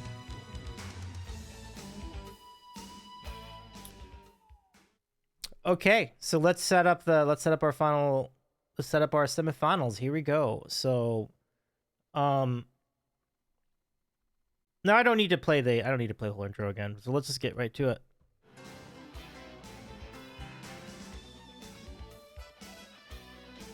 Okay. Okay. Here we go. On we go to the semifinals. And here they are. In-N-Out versus Pizza Hut. Wawa versus Culver's. So who will take these matchups in the semis? Let's go see. So first we're gonna have In-N-Out versus Pizza Hut, and then Wawa versus Culver's. And that'll set up our final championship match. And we'll see who wins. Well, there we go. In the National Fast Food Championship. Who's excited? I know I am. Let's go see how this goes. Any thoughts or anything like that before we get into this? Because I think this is gonna be really, really interesting. These two matchups. Let's see how it goes. Oh baby, I am ready. Let's go. Okay. So.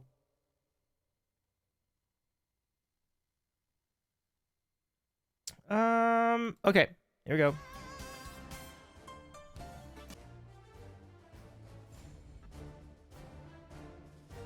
Oh, start that again.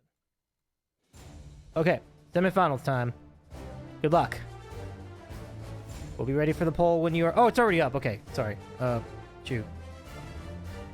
Okay, I'm a little off here.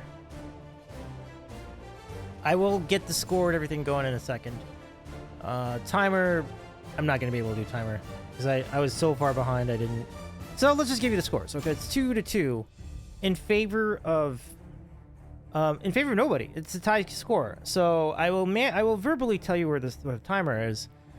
We have about 1 minute and 10 seconds left to go in our vote, and it's that close, folks. Like, we're at the stage where every vote counts. Every single vote counts. Can you get your favorite ahead to the finish line? In-N-Out versus Pizza Hut. In-N-Out has had a great run, which is particularly remarkable for a regional chain that ultimately can't really expand past the West Coast for the most part, with some exceptions. They've gone as far as Texas. So fighting against those odds, having fewer locations, they are doing very well here in the semifinal. But things are looking good for Pizza Hut. They are now ahead 3-2, with about 35 seconds left in the semifinal vote. This is it for the chance to win the Silver Speaker and claim the title of National Fast Food Champion. All that's left is this matchup and the championship for Pizza Hut. Can they make the final in the final 10 seconds? And now just the final 5 seconds. Looking really good. And then we have a tie! We have a tie between In-N-Out and Pizza Hut. Goodness. Brandon says Texas is where every regional burger chain meets. Geographically, it makes a lot of sense, actually. So folks like King and Jason and Mandy Prater and I don't know. I actually don't know. I actually don't know if like Kimmery Sky is a vegetarian or if Kimmery eats meat. But if Kimmery does eat meat, then I think that's a good spot for Kimmery Sky too. Actually, yeah. So anyway, you're at a tie, and what that means is it's time for an overtime period of 1 minute in length. We will allow points. Now, what's the maximum number of points you can set for a vote, King? Would you know? Whatever that is, set it, because I think we're gonna make this one interesting for the community members. And we'll set the poll for 1 minute.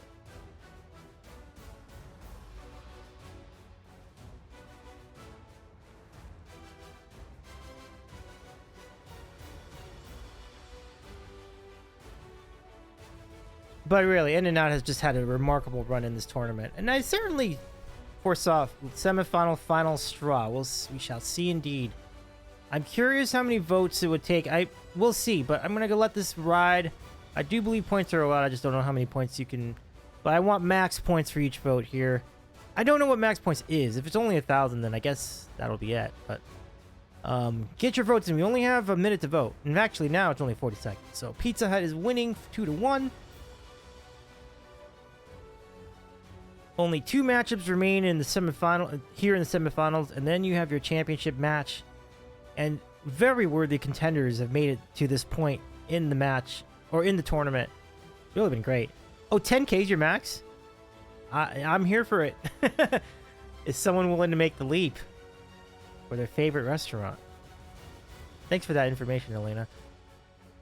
10 seconds. 9 seconds. Pizza Hut hanging on. Let's see. Oh, here comes In and Out again. 3. Oh, wow. That was incredible stuff. Wow. Pizza Hut fighting off In and Out to the very end. That was really good. That was a really good battle. Okay. Okay. I think I'm gonna go.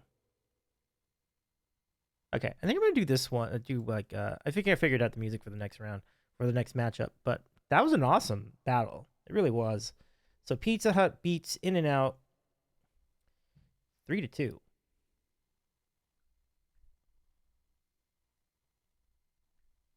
That was really, really good. Yeah.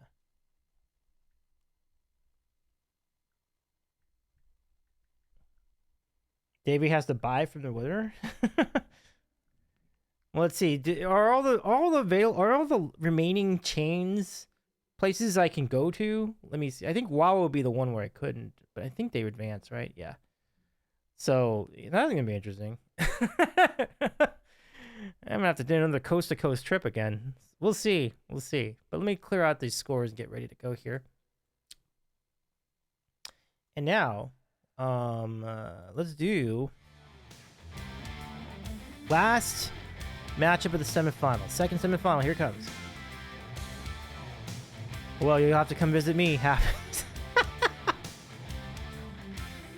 You make it sound like it's a bad thing, Brendan. Here we go. Wawa versus Culver's. Get your votes in. Make your voices heard. And then we'll have a final set. Okay, we're ready when you are, King. This is a tough choice, is it not? Tough choice. Here comes the semifinal. Get your votes in. Wawa or Culver's, which will it be? Culver's starts with an early lead, 1-0. 2 minutes to vote. BCs haven't heard of either. Got you. All good. It is 1-1. Canadian West Coast.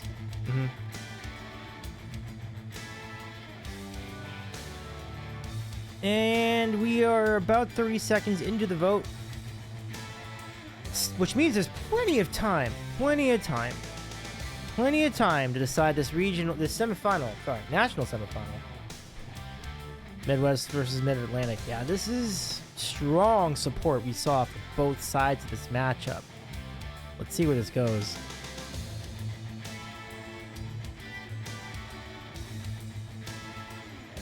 And Culver's pulls ahead. And we're down about a minute left in the voting.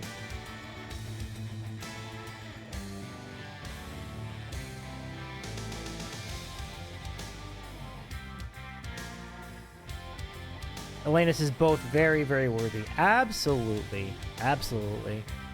I've been privileged to try them both, and I do think very highly of each one. Under 38 seconds to go in your vote, everybody. Can you will either side to the finish line? And here comes WoW with a tying vote, 2-2. Atlanta says I'd go for either this time of night. Yes. I don't know if they're open this late, but if they are, that's actually pretty cool. I guess WoW open 24 hours? Maybe. Clovers might have, like, late hours. 10 seconds left. Oh, yeah. This is a really tough call. I don't know how to pick this. We might have to go to an OT, folks. 2 seconds. No! Here comes a Wawa vote! That's it! Wawa at the buzzer! Wow!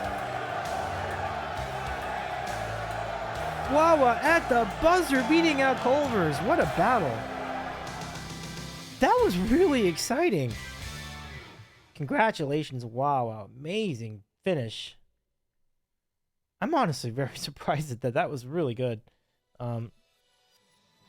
So Wawa wins 3-2 in what was basically a pitcher's duel. And we have our championship set. Elena says it's all theoretical. I can't eat any of the things. Oh, Elena, I'm sorry. Aw. Okay. So.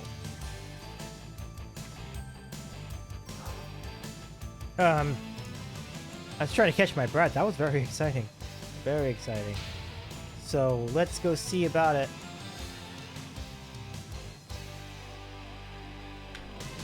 I think Pizza Hut won, right? Over In-N-Out, yeah. So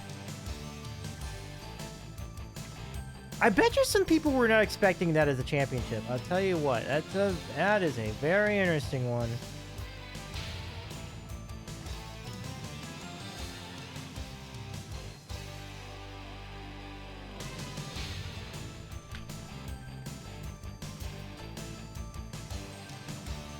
So let's get to it.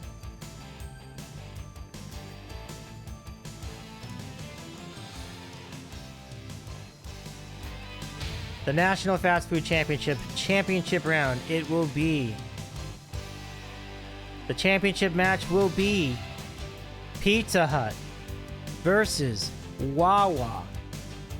And there you have it. They're going to go head to head, and that's all there is left to decide who's going to be the National Fast Food Champion. Wawa making it this far is a spectacular run. Pizza Hut was certainly had a lot more resources and things and popularity and notoriety. I mean, they're a much more well-known brand. Wawa getting to this point is a spectacular run. Can they pull the upset and be the unlikely National Fast Food Championship winner here on the Sandwich Show? Will they receive the silver speaker, the coveted trophy for the National Fast Food Championship? We're gonna find out in a moment. Woo! Are your nerves ready for this? This is gonna be a really big one, folks. Like I'm not sure if I'm ready for it personally, but I think we'll get there. So we'll see. Okay. So away we go. The true winner in the end, Davies 80s. Oh, thank you, Elena. That's so nice of you to say. Well, this has been a really fun time. I really appreciate you all being here for the ride. It was a quick ride, though. We had 2 streams for this tournament, and it was a really fun. Like I'm really enjoying. I really appreciate everybody's input. I really appreciate your votes. Thank you again for doing this. And so we're down to it, the championship round. Oh, shoot! I didn't set that up yet. Oh, okay, hold on. Hold on.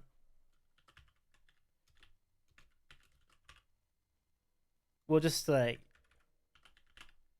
oh my gosh, I'm just like, but there really aren't any true losers in this tournament. It has really been a great showcase of great satisfying restaurants from all around the U.S. and Canada, primarily U.S., but some of these are represented in Canada as well.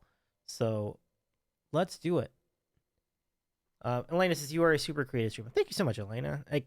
I take pride in my creativity for sure. Generally super, I guess, since at 12-17 my vocabulary is evidently rather limited. It's all right. It's all good. Let's get to it. Here we go. The final battle for all the fries and marbles.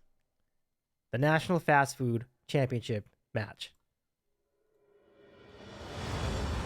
Pizza Hut versus Wawa. When the poll goes up, your votes will go in, and every vote will count. This is going to decide the whole thing, everybody. All right, when you're ready, King, we're ready for you. 2 minutes to vote to decide who will be the champion of the National Fast Food Championship. And Pizza Hut starts with an early advantage, 1-1, 1-0. Then it's 1-1, 2-1 in favor of Pizza Hut. Elena says this is so hard. It is. I think I would have a pick on this, but definitely not an easy pick by any means. This is a really good decision. This is a decision you're going to take some time trying to figure out. The good news is you have 90 seconds to make a decision, so plenty of time if you're undecided to think about the pros and cons and the whole thing. Jordy says if Wawa wins, I want to see some of the Wawa before next stream.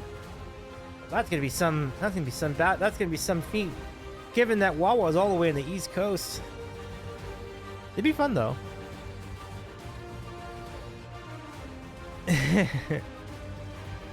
Down to about a minute to go here in our vote. Yeah, and as we've seen in championship matches in all sorts of sports, it always starts off as a tight race, doesn't it? Low scoring, tight. Everyone's just kind of sitting there waiting to see the next move from the other side. 43 seconds to go. 41 seconds to go. It is Pizza Hut with a 2-1 advantage. That is all that has been come in so far on either side, which means your singular vote can completely sway the difference in this championship round. We're down to 22 seconds, and Pizza Hut doing a remarkable job holding off a very beloved Northeastern brand, also found in Florida and other states. Wawa, 10 seconds to go, 9 seconds, 8 seconds to go. Can there be a tie? No! Pizza Hut extends the lead! And with only a second to go, that's gonna do it! Pizza Hut wins the National Fast Food Championship! Wow! That was like, again, this is just quintessential perfect theater. Congratulations to Pizza Hut. Holy sheesh, that was amazing. Phenomenal stuff. Congratulations, Pizza Hut. Way to go. Amazing times. Amazing times. They fought off a lot of tough, and I mean a lot of tough competitors. So way to go. Look at that. The crowd is just beside itself. They can't believe it.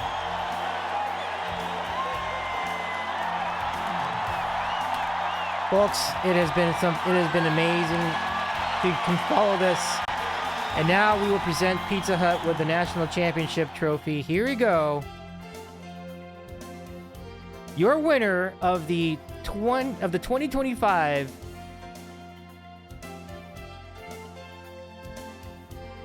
Pizza Hut, your national championship, your national champions of the National Fast Food Championship. Amazing. What a tournament this has been. Look at that. Pizza Hut chants coming in from all over the country.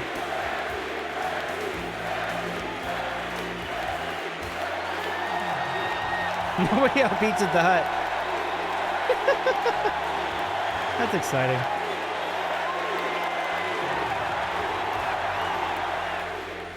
Woo! It's a way to go, Pizza Hut. Congratulations, you have won the silver speaker. Well done. But thank you again to all of you who jumped in, all your votes, all of your takes. I loved hearing your comments on all these great restaurants, and some of the not so great restaurants too. It was a really fun night. So thank you so much for making it happen, everybody. That's that. You say goodnight. I think I don't think I'm streaming tomorrow. It just depends on like what the heck happens. With baseball, I doubt I'm streaming tomorrow. I might stream. I'm definitely not streaming Thursday because I won't be here. But thanks y'all. This has been really fun. And if you missed any part of it, you can catch the VOD on Twitch and on YouTube as we present that YouTube VOD for you. Way hype. The next time you'll probably see me is at TwitchCon, so we might do a stream early in the week next week. We'll see. But I'll keep you posted if I do wind up doing a pop-up stream or something later in the week. But thank you again for doing this. Thank you for being a part of this tonight. We will have an interview after TwitchCon. We're going to hang out with Miali Music, so don't miss that. We'll have that for you in, I believe the 22nd or the 21st in October, right? So, 21st. Okay, got it. So let me see let me see if the person I was looking to raid is still there, and I think they are. And I'm very excited about this.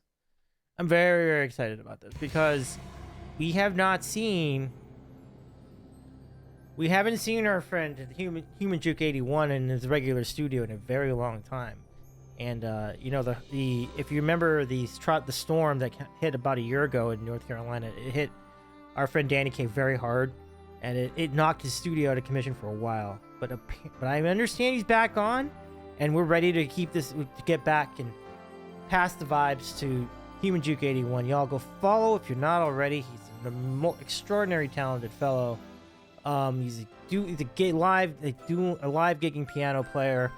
You see him all the time at 88 Keys in South Carolina. Tonight he's in his home in North Carolina, doing the regular thing. Oh, he's my neighbor. Is that right, Elena? Look at that. Hi, Panda. So good to see you.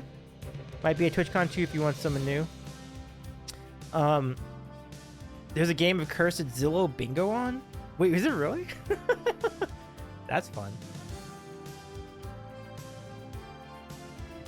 Oh, is he my... Oh, you're asking another question. I mean, possibly. It was a bad year. Yeah, it's... Oh, my heart hurts seeing that. I mean, we had some natural disasters too over here in LA this year, but that was rough too. Like, seeing the after effects of that storm in North Carolina. It just doesn't make sense. Like, how does it hit that far west? It's crazy. Elena says I was in the storm zone, but I got lucky. Oh, Elena, that's wonderful. I'm glad you survived most of that, and no serious damage. Definitely count your blessings. Okay, so we're raiding out. We're gonna go say hi to Human Juke 81. Copy those raid calls as they come in. It's gonna be great to catch up with Danny. It's been a minute. And thanks to Danny for the raid like about a week and a half ago. It was really great. Elena says roof intact, but we've had 0 services for months. Oh, you still don't? Oh, man. Oh. Yeah, it's gnarly. It was gnarly. It's been gnarly over there. So I understand. But we're going to start the raid. Congratulations again. I'm going to leave this up for a bit while we start the raid. But y'all, thanks again. We'll see you soon. Hopefully in the next few days I'll be on stream. We'll see how it goes. All right, away we go. Start the raid. Oh, you had 0. I gotcha. You're back now? Oh, that's good. Gotcha. Big time love. Good night, everybody. Thank you so much once again.